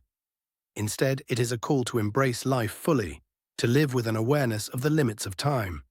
In Heidegger's view, death is not a negation of life, rather it is the very condition that makes life meaningful. If we were to live forever, we might never feel the urgency to act, to make choices, to seize the opportunities before us. It is precisely because death is inevitable that life gains its preciousness. When we confront the fact that our time is finite, we are given the opportunity to live more authentically, to make choices that reflect who we truly are, rather than who society expects us to be. I find this idea incredibly powerful. When I allow myself to truly face the reality of my own death, when I recognize that I do not have infinite time on this earth, it compels me to live more fully, to prioritize what truly matters. The awareness of my mortality becomes a motivator, urging me to embrace each moment, to be more present in my relationships, to dedicate myself to causes that resonate with my values. The reality of death, in this sense, becomes a tool for living more deeply, for engaging with life in a way that might otherwise be impossible. Death and meaning. For many of us, the awareness of death can be paralyzing. It can provoke a deep sense of anxiety and helplessness, as we realize that everything we love and cherish is temporary, that even our own existence is finite. But existentialists argue that this awareness is not something to be feared. It is precisely what gives life its meaning. For Sartre, Nietzsche, and Camus, death is not an end to be avoided, but an invitation to live more authentically. It is a reminder that life is short, that time is limited, and that we must make the most of the moments we have. In many ways, death is the ultimate context within which we define our lives. We find meaning not in some eternal, unchanging truth, but in the way we live our lives in the face of our mortality. When I think about death, I am reminded of how precious life is, how every moment counts. The existentialists encourage me to embrace this awareness, to allow it to shape the choices I make and the life I lead. Rather than seeing death as an obstacle or a reason to despair, I can view it as the very thing that makes life worth living. The knowledge of death brings urgency to my existence. It compels me to ask myself what truly matters, to reconsider what I am doing with my time. How can I live a life that reflects my values? How can I spend my limited time in a way that feels meaningful? These questions, prompted by the awareness of my finitude, lead me to live more intentionally, to make choices that align with my authentic self. Anxiety and death are, without a doubt, two of the most powerful and unsettling aspects of human existence. But the existentialists teach me that these realities do not have to lead to despair. Instead, they can be catalysts for living a more authentic, intentional, and meaningful life.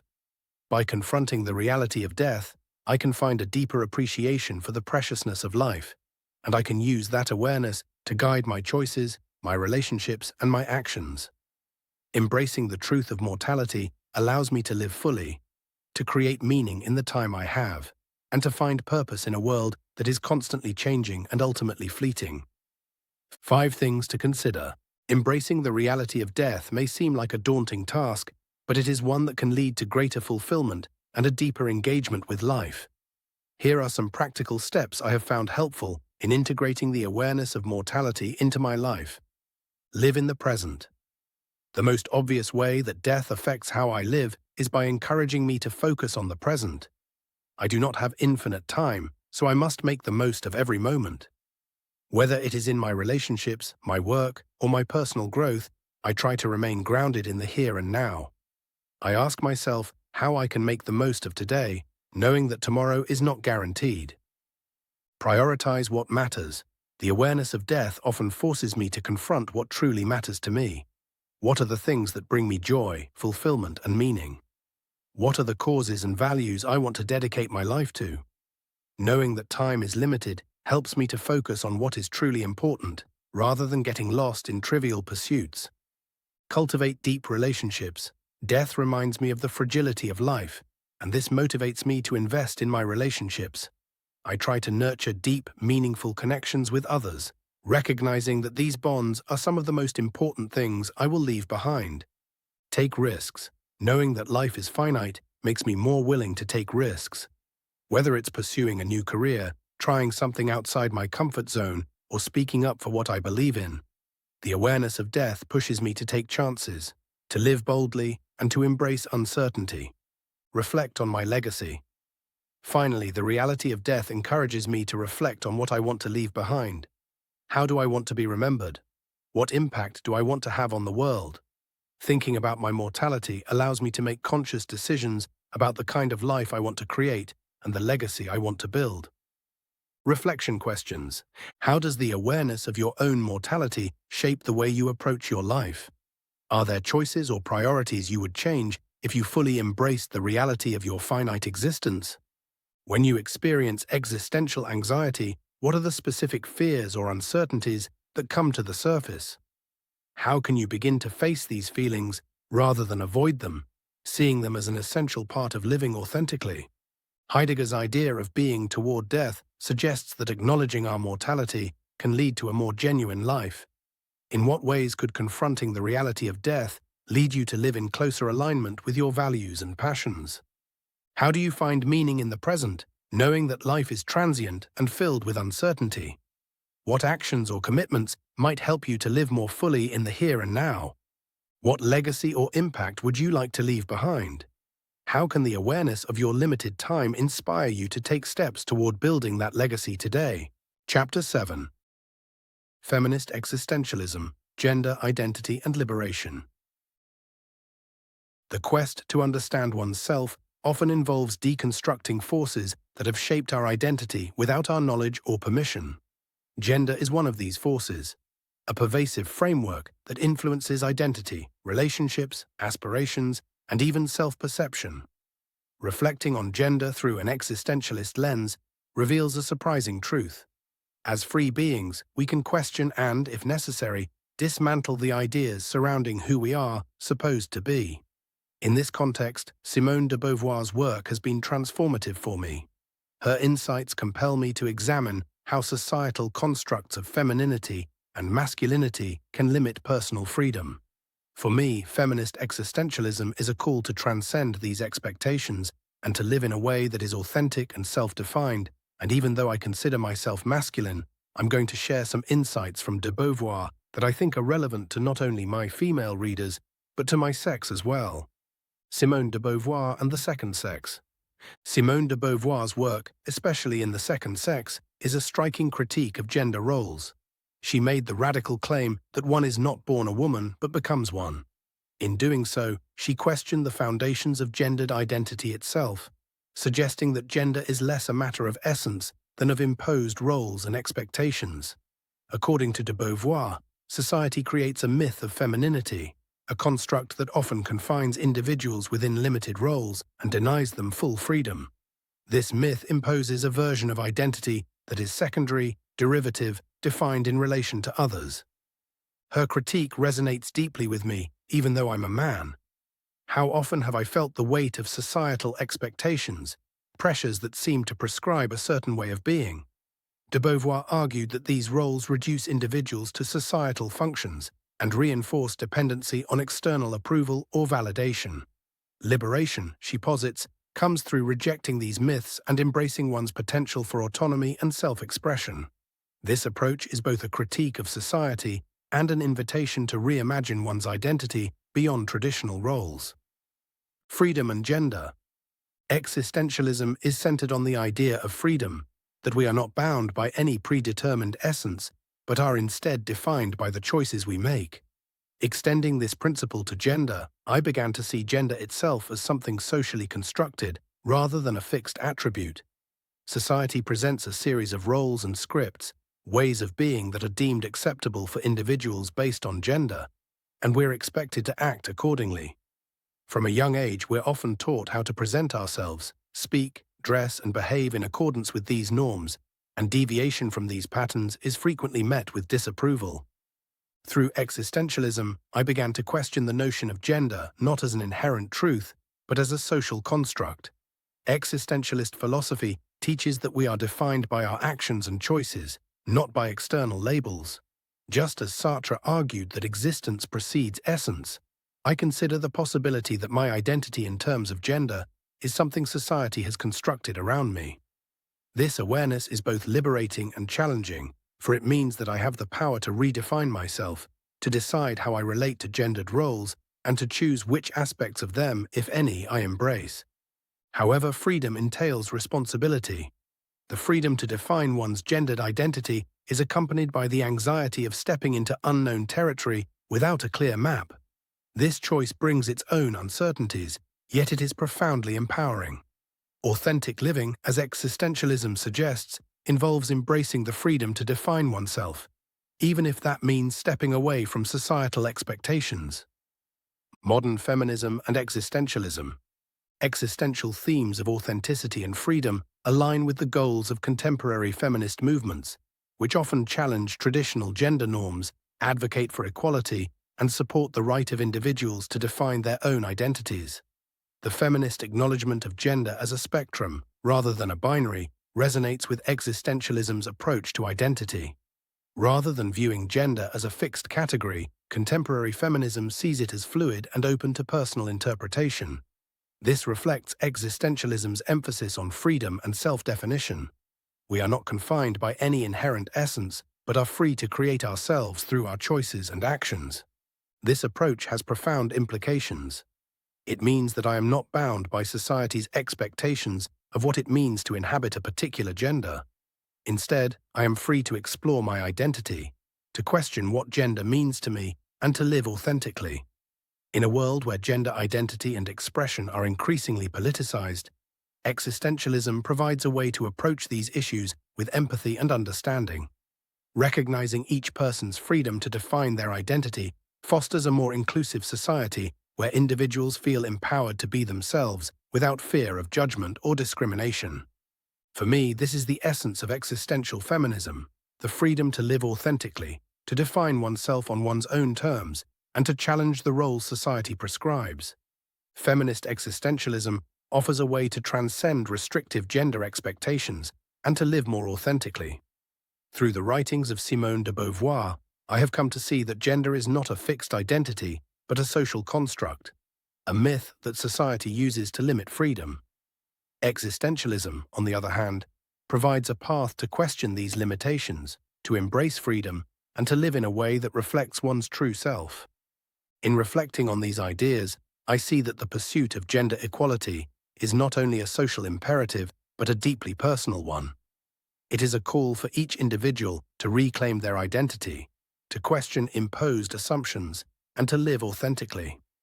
Feminist existentialism, or the idea of it, even to a man, is a reminder of the profound freedom we each possess, the power to create our own meaning, to define our own identity, and to live a life that is truly ours.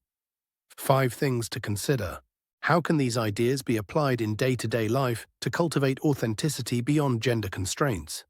Here are a few ways that I've found helpful in integrating existentialist principles into my understanding of gender and identity. Question societal expectations. One of the first steps I can take is to question the assumptions and expectations that society places on individuals based on gender.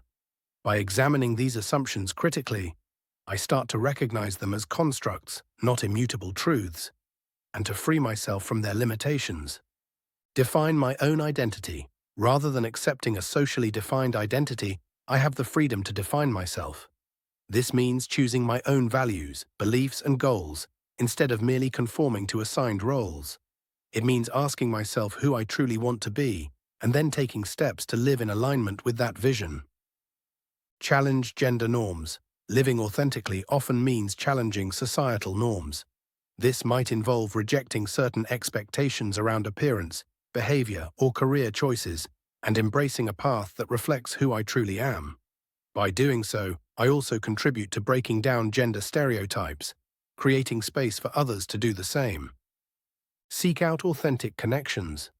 Gender norms can sometimes hinder genuine connection, as people may feel pressured to behave in ways that do not reflect their true selves. By embracing authenticity, I can build relationships that are based not on societal expectations, but on mutual understanding and respect. Empower others. Living authentically also involves empowering others to do the same. Supporting others in their journeys of self-definition fosters a world where everyone can live according to their own beliefs and values, rather than being constrained by arbitrary norms. Reflection questions. How have societal expectations of gender influenced my understanding of myself? Are there specific beliefs or behaviors that I now see as socially constructed rather than personally meaningful? Simone de Beauvoir argues that one becomes a gender rather than being born into one. In what ways have I become the person I am today? Which aspects feel authentic and which feel imposed? How might existentialism's emphasis on freedom and self-definition influence my own approach to gender and identity? In what areas might I explore greater freedom and authenticity? How often do I find myself conforming to gendered expectations? Are there ways I could challenge these norms and redefine them in a way that feels true to who I am? If I were to live authentically in terms of gender identity, how would I want to present myself to the world? What values and personal beliefs would shape my self-expression? Chapter 8. Living authentically in the 21st century. The challenges of 21st century life are formidable, often bewildering. The rapid pace of change, the vast reach of technology, and the fragmentation of communities have fundamentally altered how we experience ourselves and the world around us. Finding a sense of self, of purpose, and genuine connection in a landscape that feels increasingly secular and disjointed can seem like an uphill battle. Yet existentialism, rooted in the conviction that we each have the freedom and responsibility to create meaning, can offer a lifeline. I have found that existentialist philosophy provides a guide for navigating the complexities of our time, a framework for crafting a life that reflects who I am, what I value, and how I wish to connect with others. Navigating a complex world, the core insights of existentialism feel more relevant than ever in our current age. Modern life is characterized by an unprecedented freedom of choice, but that freedom can lead to overwhelming feelings of anxiety and indecision. Unlike previous generations, we are often encouraged to define ourselves from scratch, to invent our own beliefs, values, and life paths, rather than follow the traditions or narratives handed down by previous generations. With this freedom, though, comes the challenge of figuring out what I actually want and who I truly am. Existentialism gives me tools for this search, helping me cut through the noise to focus on what matters. This search for identity in a fragmented world is further complicated by the proliferation of virtual lives and curated personas on social media. It's easy to become caught up in a cycle of comparison and self-doubt, questioning whether I am living an authentic life when I'm constantly faced with the highlight reels of others. Here, existentialism's emphasis on living in accordance with my own values, rather than those of society or any specific group, has been essential. By focusing on my inner compass and aligning my actions with my own beliefs, I find a path forward even when the outside world feels chaotic and shallow. Similarly, the search for purpose has taken on new complexity. Traditional sources of meaning, religion, community, and family no longer offer the same universal guidance they once did. Without a clear blueprint for a meaningful life, I sometimes feel as though I am wandering in a vast wilderness. Yet existentialism tells me that purpose isn't something to be discovered. It's something to be created. It encourages me to think deeply about my values and passions and to construct my own sense of meaning, even if this meaning is provisional or subjective. And then there is the challenge of connection. In a world where community can feel fragmented, finding a sense of belonging is a constant struggle. Existentialism, however, doesn't promise an easy solution to this struggle. Instead, it invites me to recognize that while my life is uniquely my own, I am not alone in my experiences of searching, longing, and questioning. This common ground can be the foundation of real relationships and authentic connection. By embracing the uniqueness of my journey while acknowledging the shared human condition, I find moments of connection that are both meaningful and genuine. Existentialism and mental health. For many of us, the pressures of modern life manifest in struggles with mental health.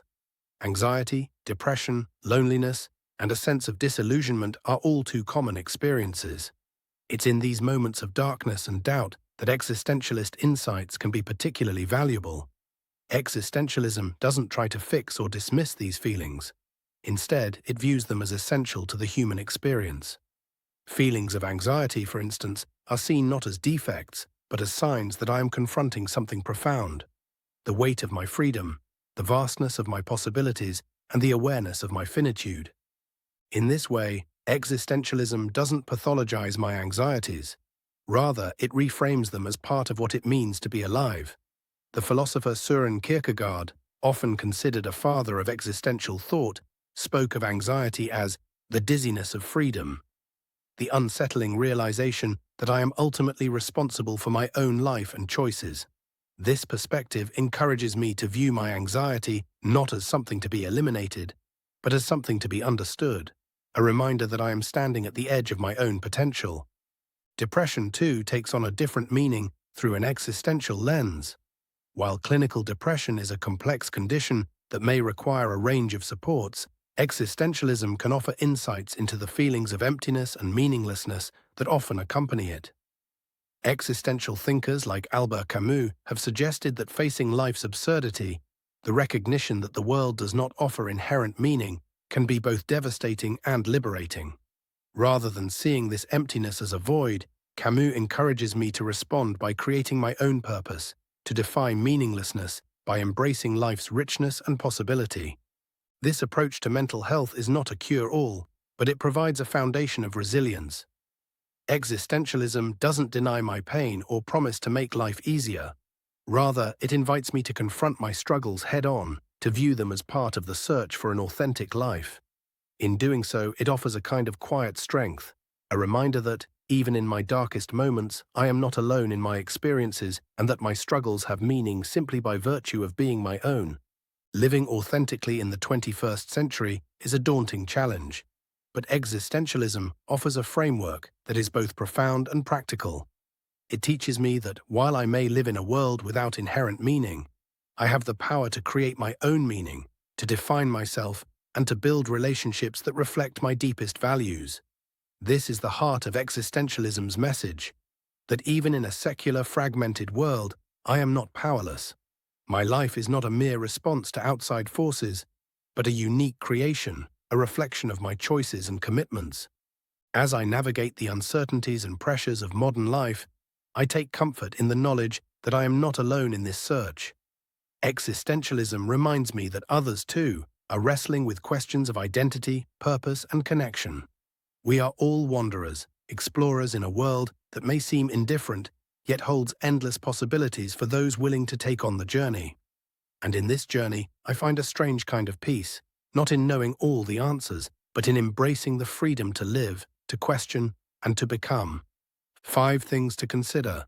The beauty of existentialism is that it's not just an abstract philosophy, it's a practical approach to life. Over time, I've developed a set of tools and practices inspired by existential thought that help me cultivate authenticity, create meaning, and foster connection. Here are some exercises, journaling prompts, and reflections that I've found particularly helpful. Journaling for self-discovery. One of the simplest yet most powerful practices is reflective journaling. Each day, I set aside time to explore questions like, what did I do today that felt true to myself? And were there moments when I acted out of obligation rather than desire? By regularly reflecting on these questions, I gain clarity on my values, my goals, and the areas of my life where I might be drifting from my authentic self. Identifying core values. To live authentically, I must know what I stand for. I often sit down with a list of potential values, things like honesty, creativity, compassion, independence, and choose a few that resonate most deeply with me. Over time, these core values serve as a compass for my decisions and actions.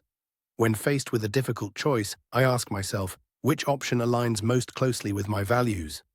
This practice grounds me, helping me navigate life's complexities with a clear sense of direction. The memento mori exercise.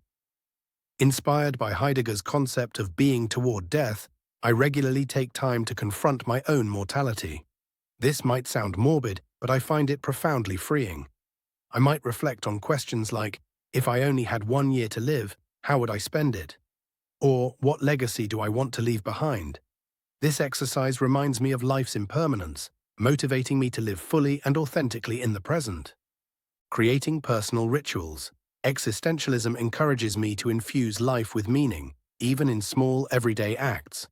One way I do this is by creating personal rituals that celebrate my values or mark significant moments.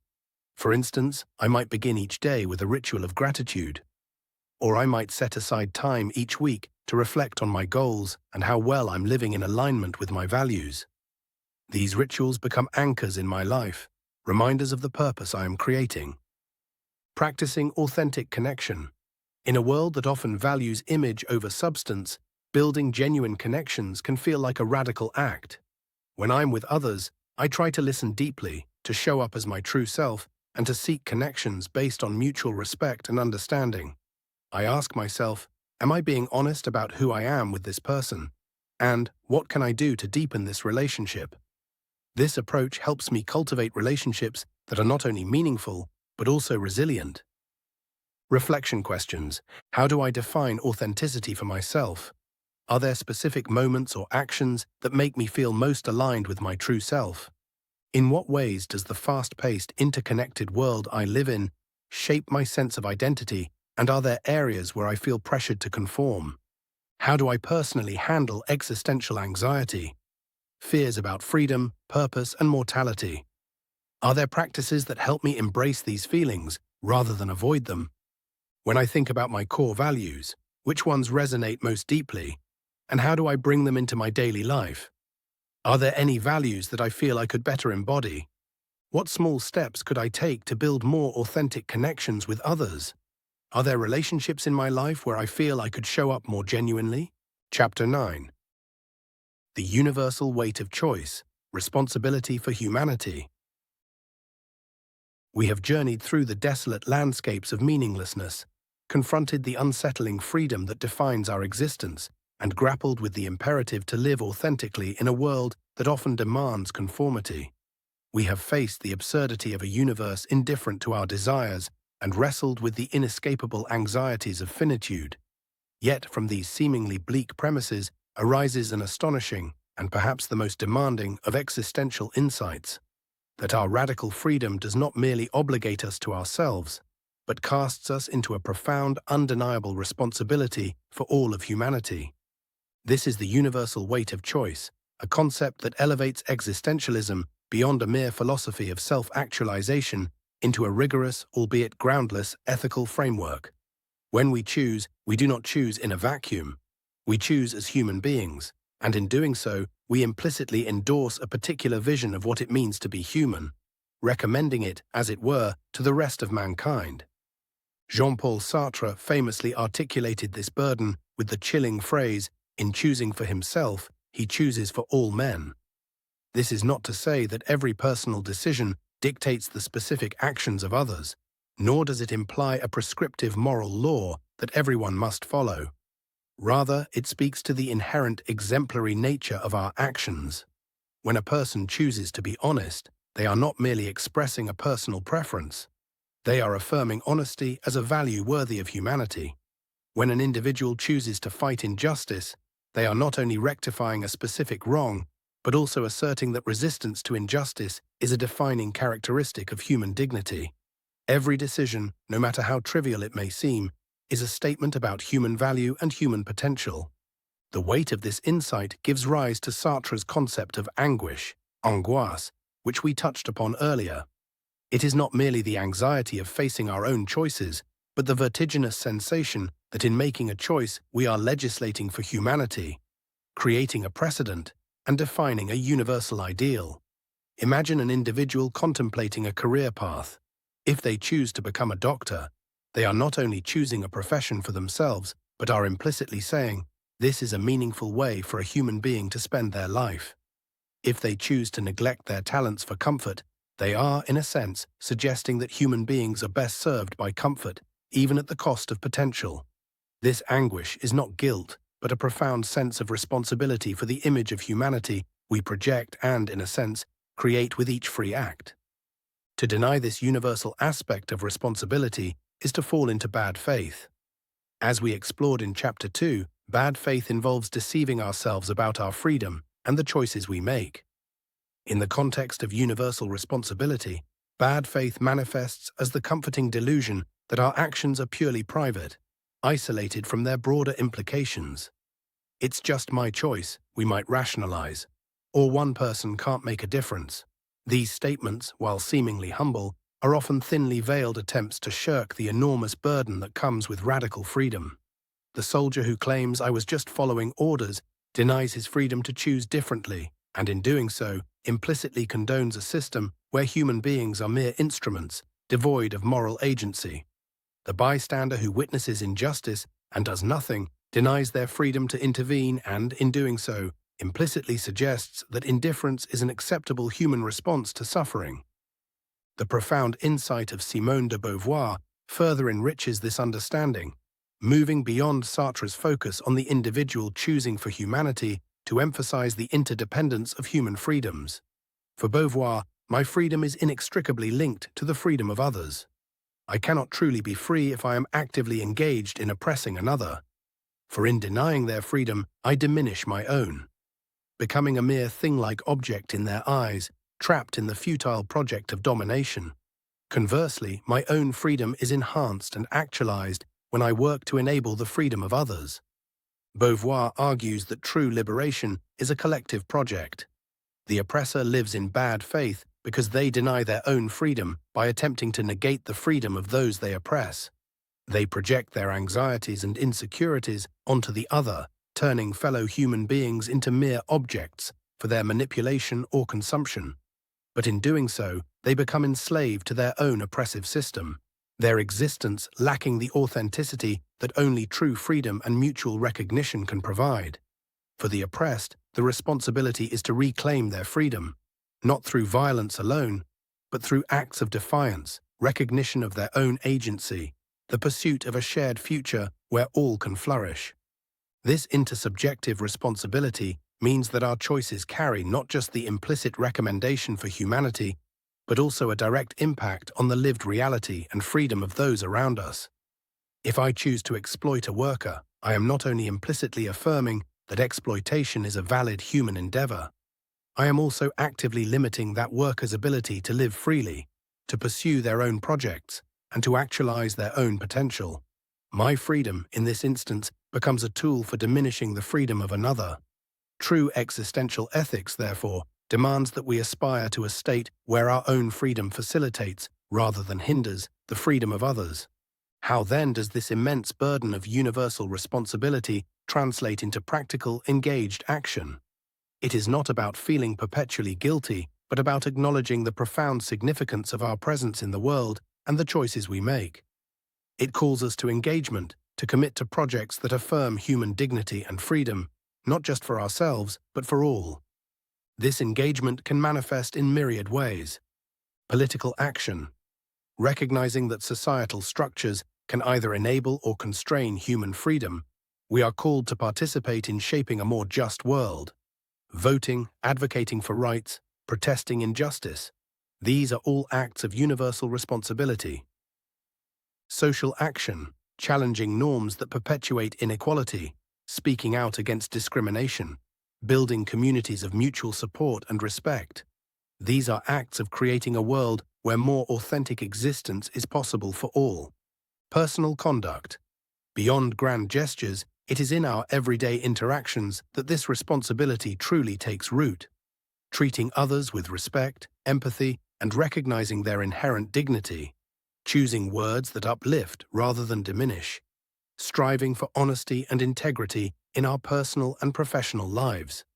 Each of these seemingly small choices contributes to the fabric of human interaction and implicitly defines what it means to be human. The courage to act, knowing there is no universal moral blueprint or guaranteed outcome, is central. There are no cosmic scales that will tally our moral successes or failures. The responsibility is ours entirely. We must make our choices, own them, and live with the full weight of their implications for ourselves and for humanity.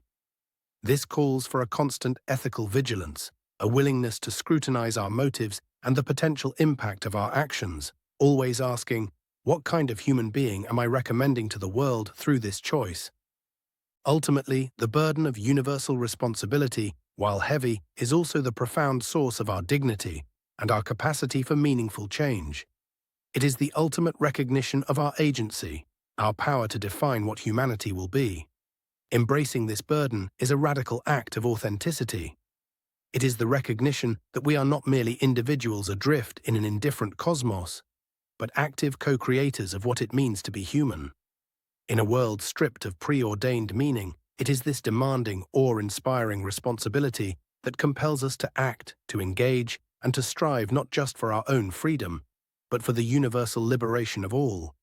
The art of living with purpose in an uncertain world therefore culminates in this grand, terrifying, and utterly necessary undertaking to choose every day, not just for ourselves, but for humanity itself.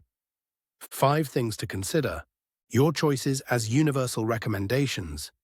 Every choice you make, no matter how personal or seemingly insignificant, implicitly recommends a certain way of being human to the rest of the world. It's not just about you, it's about the kind of humanity you are affirming and projecting through your actions. The anguish of universal responsibility. Recognizing that your choices carry this universal weight can lead to a profound sense of anguish, Sartre's angoisse. This isn't guilt, but a deep, unsettling awareness that you are, in a sense, legislating for all mankind, with each free act, and there are no external rules to guide or justify your decisions. Bad faith as a reluctance to bear, universal responsibility, to deny the broader implications of your choices, or to claim that your actions are purely private and disconnected from their effect on others or on the image of humanity, is a form of bad faith. Phrases like, "I was just following orders," or "it's not my problem," are ways to shirk this inherent responsibility. Interconnectedness of freedoms, Beauvoir's contribution. Your freedom is not isolated, it is deeply intertwined with the freedom of others. True liberation involves actively working to enable and respect the freedom of those around you. When you oppress or diminish another's freedom, you ultimately diminish your own authenticity and capacity for genuine human connection. Engagement as an ethical imperative. Given the universal weight of choice and the interconnectedness of freedoms, existential ethics demands active engagement in the world. This means taking responsibility not just for your own existence, but for the creation of a world where human dignity and freedom can flourish for all through political, social, and personal actions. Reflection. Questions. Think about a significant choice you've made recently. How did that choice not only define something about you, but also implicitly suggest a value or way of being that you might be recommending to others or to humanity in general? Can you recall a time when you or someone you observed may have engaged in bad faith by trying to deny responsibility for a choice or its broader implications? What was the context, and what do you think was the underlying motivation for that denial? Considering Beauvoir's idea of interconnected freedoms, how have your choices or the choices of others around you either supported and amplified or inadvertently hindered the freedom and well-being of others? The chapter discusses the anguish of universal responsibility. Have you ever felt this particular kind of anxiety? the feeling that your decisions carry weight beyond your personal life. When and how did you experience it? What is one concrete action, no matter how small, that you could take this week that would be an embodiment of your responsibility, not just for yourself, but for contributing positively to the collective human experience or to the freedom of others? Chapter 10. The Art of Living with Purpose in an Uncertain World. As I come to the end of this exploration, I am struck by the paradox that lies at the heart of living a life of purpose. It is both an immense challenge and a profound privilege.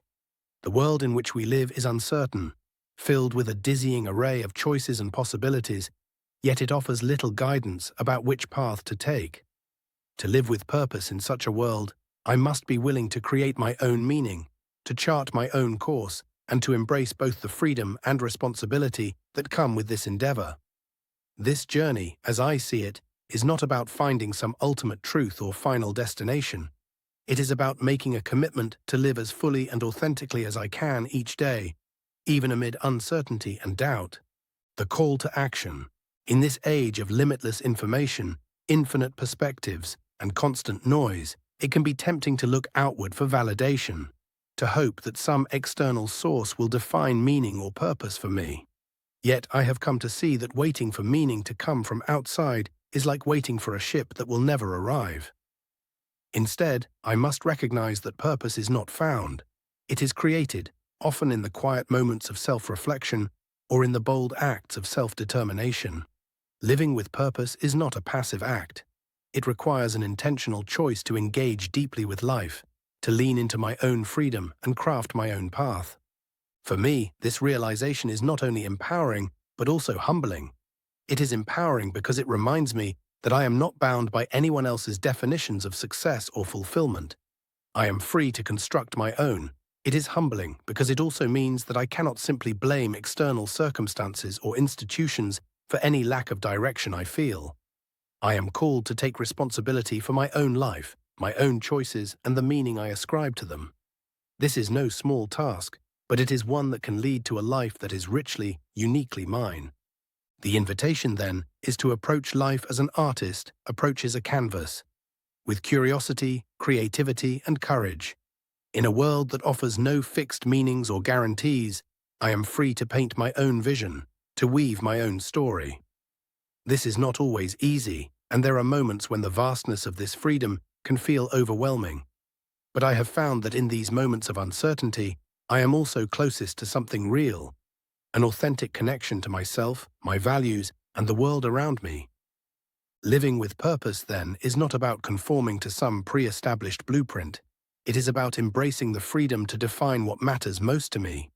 It is about the courage to pursue a path that may be unconventional, to stand firm in my convictions, even when they go against the grain. This approach to life is an act of creation, a refusal to be defined by others, and a commitment to a path of authenticity and self-determination. The ongoing journey. As I reflect on this journey, I realize that there is no final destination in the search for meaning. The quest for purpose is a journey without a map or a clear endpoint, but it is one that I choose to embark on every day. This ongoing journey requires a willingness to adapt, to question, and to grow, recognizing that life itself is a process of continuous transformation. Purpose is not something that I achieve once and for all. It is something that evolves as I do, shaped by my experiences, my relationships, and my reflections. Living with purpose in an uncertain world also means accepting that there will be moments of doubt, times when the path forward feels unclear, or when my convictions are tested. In these moments, I have learned to trust in the process, to remind myself that purpose is not always about clarity or certainty. It is about a commitment to keep moving forward, to keep seeking, even when the way is not immediately visible. This trust is what sustains me, what allows me to find meaning even in the ambiguity and impermanence of life. Embracing the ongoing nature of this journey also means allowing myself to change. As I grow, as I encounter new ideas and experiences, I may find that my sense of purpose shifts. This flexibility is not a sign of weakness or inconsistency. It is a testament to my openness, my willingness to remain in dialogue with myself and the world around me. Purpose, I have come to believe, is not a fixed point but a dynamic, evolving relationship with life itself. It is the art of staying engaged, of remaining curious, and of welcoming the unknown as an essential part of the human experience. In many ways, this ongoing journey requires a kind of radical acceptance, the acceptance that I may never have all the answers, that life may never provide the certainty or stability I sometimes crave. Yet within this acceptance, I find a surprising freedom. By letting go of the need for absolute answers, I am free to live in the present, to appreciate each moment as it comes, and to find meaning in the here and now. This, I believe, is one of the greatest gifts of the existential perspective. The ability to embrace life's uncertainties not as limitations, but as opportunities for growth and self-discovery. Living with courage and integrity. To live with purpose in an uncertain world also requires courage, the courage to face my own fears, to confront the possibility of failure, and to stay true to my values even when the path is difficult. This courage is not a one-time act. It is a daily practice, a choice to live with integrity even when the world feels chaotic or unpredictable. For me, this courage is rooted in a deep commitment to authenticity, a refusal to compromise on the things that matter most to me, even when they are challenging to uphold. Living with courage means embracing vulnerability, acknowledging that I am not invincible and that life will inevitably bring challenges, losses, and disappointments. Yet, I have found that within this vulnerability lies a profound strength, the strength to remain open, to continue growing, and to find resilience in the face of adversity. Courage, then, is not the absence of fear. It is the decision to move forward despite it, to continue creating meaning even when the outcome is uncertain. Integrity, too, is essential to living a life of purpose. It is the commitment to align my actions with my values, to live in a way that reflects who I truly am, in a world that often encourages conformity or compromise. Integrity can be a difficult path to follow, but I have found that it is also deeply rewarding, a way of honoring my own existence and taking responsibility for the impact I have on others. Living with integrity means being accountable to myself, striving to make choices that I can stand behind, and recognizing that my actions are a reflection of my values. The beauty of the unknown. In embracing a life of purpose, I have also come to appreciate the beauty of the unknown.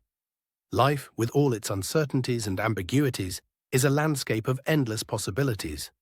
There is something profoundly beautiful in the fact that I do not know what the future holds, that each day is an opportunity to learn, to grow, and to create anew.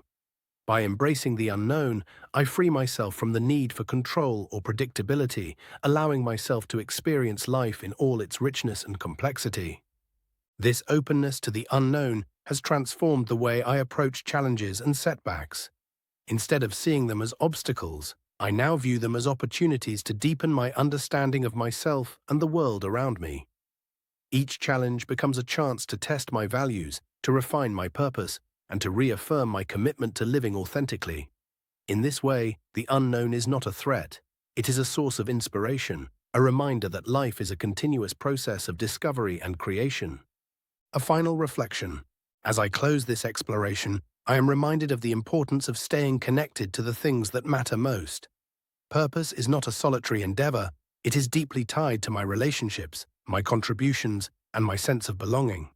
By staying grounded in my values, by nurturing meaningful connections, and by committing to a life of authenticity and courage, I find a sense of fulfillment that transcends the uncertainty of the world around me. The art of living with purpose is not about finding the right answers. It is about asking the right questions, about remaining open to life's complexities, and about embracing the freedom to create my own path. This journey may be challenging, but it is also profoundly rewarding, a reminder that, in the end, the search for meaning is not a burden, but a gift, an invitation to live deeply and fully. In a world that may sometimes feel indifferent, I find purpose not by waiting for meaning to be handed to me, but by embracing my freedom, by daring to create, and by choosing to live each day with intention and authenticity. This, I believe, is the essence of living with purpose in an uncertain world. To recognize the beauty of my own journey, to honor the freedom that is uniquely mine, and to find meaning in the simple, courageous act of being fully alive. Note from the author. As you reach the end of this exploration, I hope the journey through the heart of existentialism and absurdism has resonated with you in ways both challenging and illuminating. From the foundational freedom of choice to the profound implications of facing our own mortality, these chapters have sought to illuminate the core tenets of a philosophy that, while sometimes daunting, ultimately empowers us to embrace the messy, magnificent reality of our existence. Living here in Colorado, nestled against the dramatic backdrop of the Rockies, one is often confronted by the vastness of nature and the fleeting nature of our individual lives. Perhaps it's this constant reminder of something larger than ourselves that has fueled my own fascination with questions of meaning, purpose, and authenticity. This book wasn't written to provide easy answers, for existentialism itself thrives in the realm of questioning. Instead, my aim has been to offer a framework, a set of lenses through which to view your own life and the world around you with greater awareness and intentionality. The freedom to choose, the pursuit of authenticity, the confrontation with the absurd. These are not burdens to be feared, but rather opportunities to actively shape who we become and the meaning we create. Whether you found echoes of your own experiences in the exploration of alienation or discovered new pathways toward building purpose, I encourage you to carry these ideas forward. Engage with the discomfort, wrestle with the uncertainty, and above all, embrace the radical responsibility that comes with being the author of your own life. Thank you for joining me on this quest for understanding. The journey of living an examined life is a continuous one, and I sincerely hope this book has offered you some valuable tools for navigating its ever-evolving terrain. If you'd like to explore some of these topics further, I'd encourage you to check out my other works. Choose Coffee: How to Live in an Increasingly Nihilistic World. Seek Virtue as a Response to Chaos. The Socratic Life: An Argument to Lead an Examined Life. Unbothered: The Art and Philosophy of Not Letting the Little Things Get to You. Burning Yourself Out: A Philosophical Approach to Addressing Burnout. With Sincere Gratitude, John Morrison. Appendices. Further reading and existential exercises. In creating a life imbued with meaning and authenticity, existentialist philosophy serves not only as a guide for reflection, but also as a call to action. For those of us intrigued by these ideas, further exploration can deepen our understanding and bring greater clarity to the questions raised throughout this book. In this appendix, I've compiled a curated list of essential existentialist texts that have profoundly shaped my thinking and could enrich your own journey. Alongside these recommendations, I've provided practical exercises designed to integrate existential themes into everyday life, offering tools to navigate the anxieties, choices, and uncertainties that define the modern human experience. Further reading: Essential Existential Texts and Related Works. Søren Kierkegaard, Fear and Trembling. Kierkegaard, often called the father of existentialism, grapples with the nature of faith and individuality. In Fear and Trembling, he explores the paradox of faith through the story of Abraham, emphasizing the notion of the leap of faith and its relevance to modern life's search for personal meaning. This work lays the groundwork for existential thought, urging us to confront life's ambiguities and to make choices that reflect our deepest convictions. Friedrich Nietzsche. Thus Spoke Zarathustra. Nietzsche's Thus Spoke Zarathustra is a poetic meditation on human potential, self-overcoming, and the concept of the Übermensch. His declaration that God is dead captures a significant shift in Western thought, the movement away from traditional sources of meaning. Nietzsche's philosophy calls on readers to transcend societal norms and construct their own values, challenging us to become who we are. Jean-Paul Sartre. Being and Nothingness. Sartre's seminal text delves deeply into concepts like freedom, bad faith, and the necessity of creating meaning in an indifferent universe. His assertion that existence precedes essence is a cornerstone of existentialist thought, positing that we are not born with predetermined purposes. Rather, we define our essence through our actions and choices. This work is a complex but invaluable resource for anyone grappling with the freedom and responsibility inherent in human existence. Simone de Beauvoir. The Second Sex, de Beauvoir's exploration of gender, freedom, and authenticity in the second sex, remains a groundbreaking work in both existentialism and feminist philosophy. She examines how societal constructs of femininity shape women's lives and asserts the importance of autonomy and self-determination. Her work invites readers to question and transcend gender norms, challenging both men and women to live authentically. Albert Camus, The Myth of Sisyphus. In this profound essay, Camus examines the absurd condition of humanity, the conflict between our search for meaning and the universe's indifference. Camus famously concludes that one must imagine Sisyphus, condemned to an eternal struggle, as happy. By embracing the absurd, he argues, we can find freedom and resilience.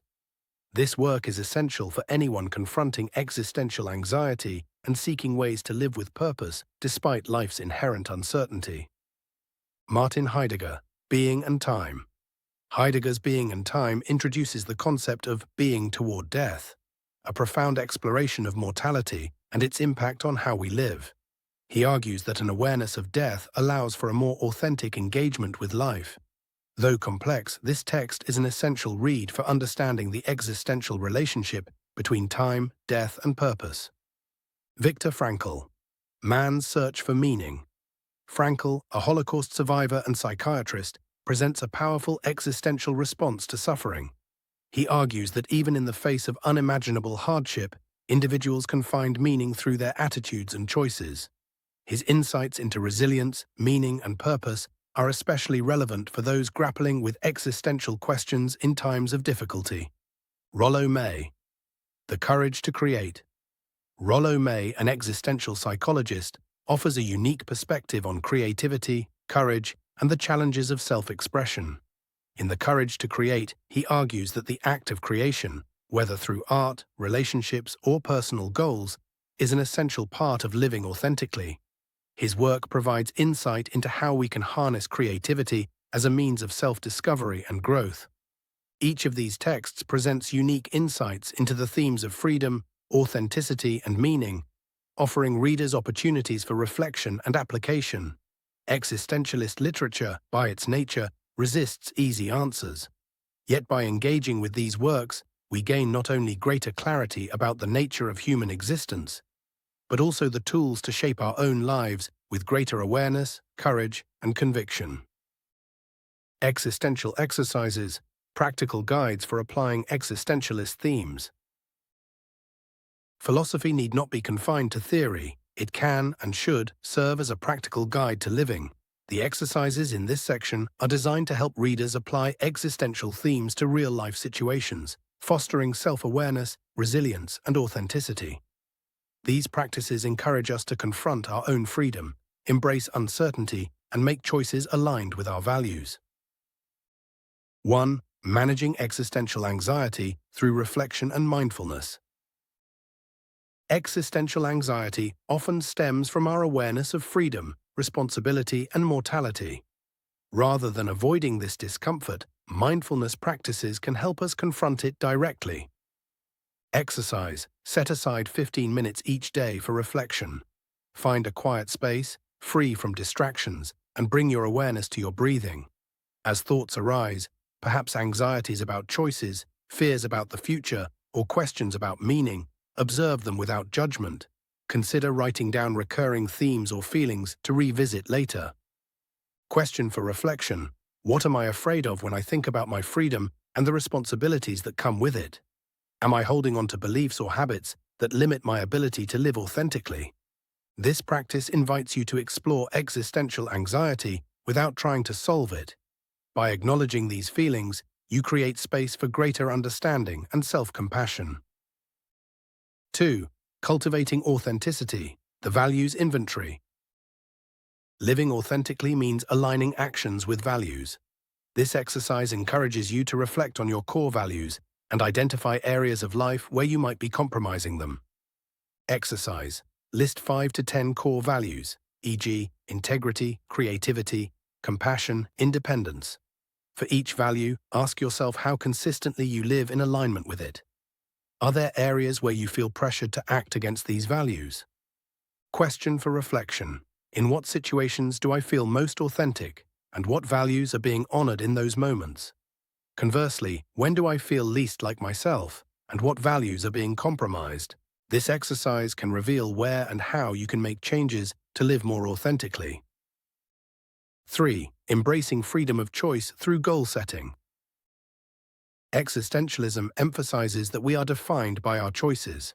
Setting intentional, meaningful goals is a powerful way to exercise this freedom and shape our lives.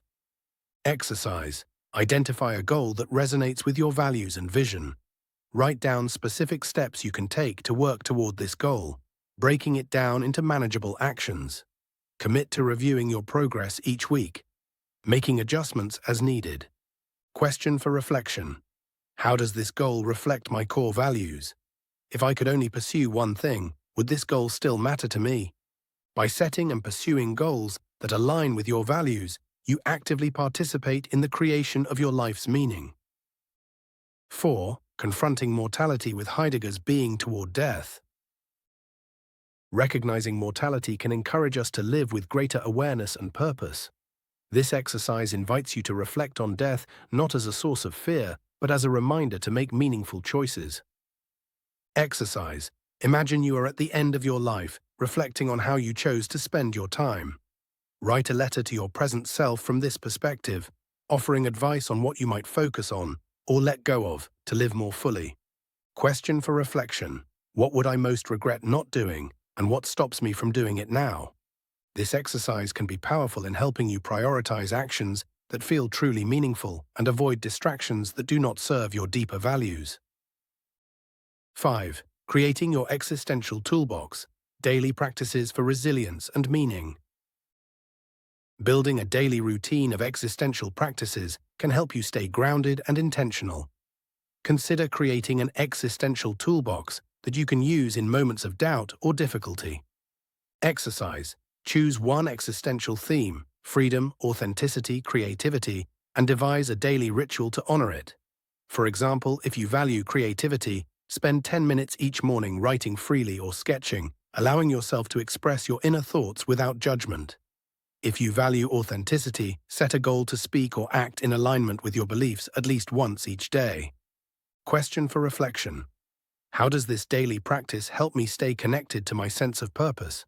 And how can I adapt it as my life changes? By committing to small daily practices, you remind yourself that living with purpose is not a one-time decision, but an ongoing effort. In closing, the practical application of existentialism. The journey of existentialism is a deeply personal one, rooted in the willingness to ask difficult questions, confront uncertainties, and make conscious choices. These exercises are intended not as rigid prescriptions, but as flexible tools you can adapt to fit your own life. Just as the existentialists viewed meaning as something we actively create, these practices invite you to take an active role in shaping your own path, empowering you to live with greater intention, resilience, and authenticity. The aim of existentialism, after all, is not simply to theorize about life, but to fully engage with it. By integrating these exercises into your daily routine, you begin the process of crafting a life that is uniquely yours. A life that reflects your values, honors your freedom, and celebrates your potential to live with purpose, even in an uncertain world. Whether through further reading or practical application, existentialism offers a way forward, reminding us that meaning is not found but made, that purpose is a choice, and that our lives are ours to define.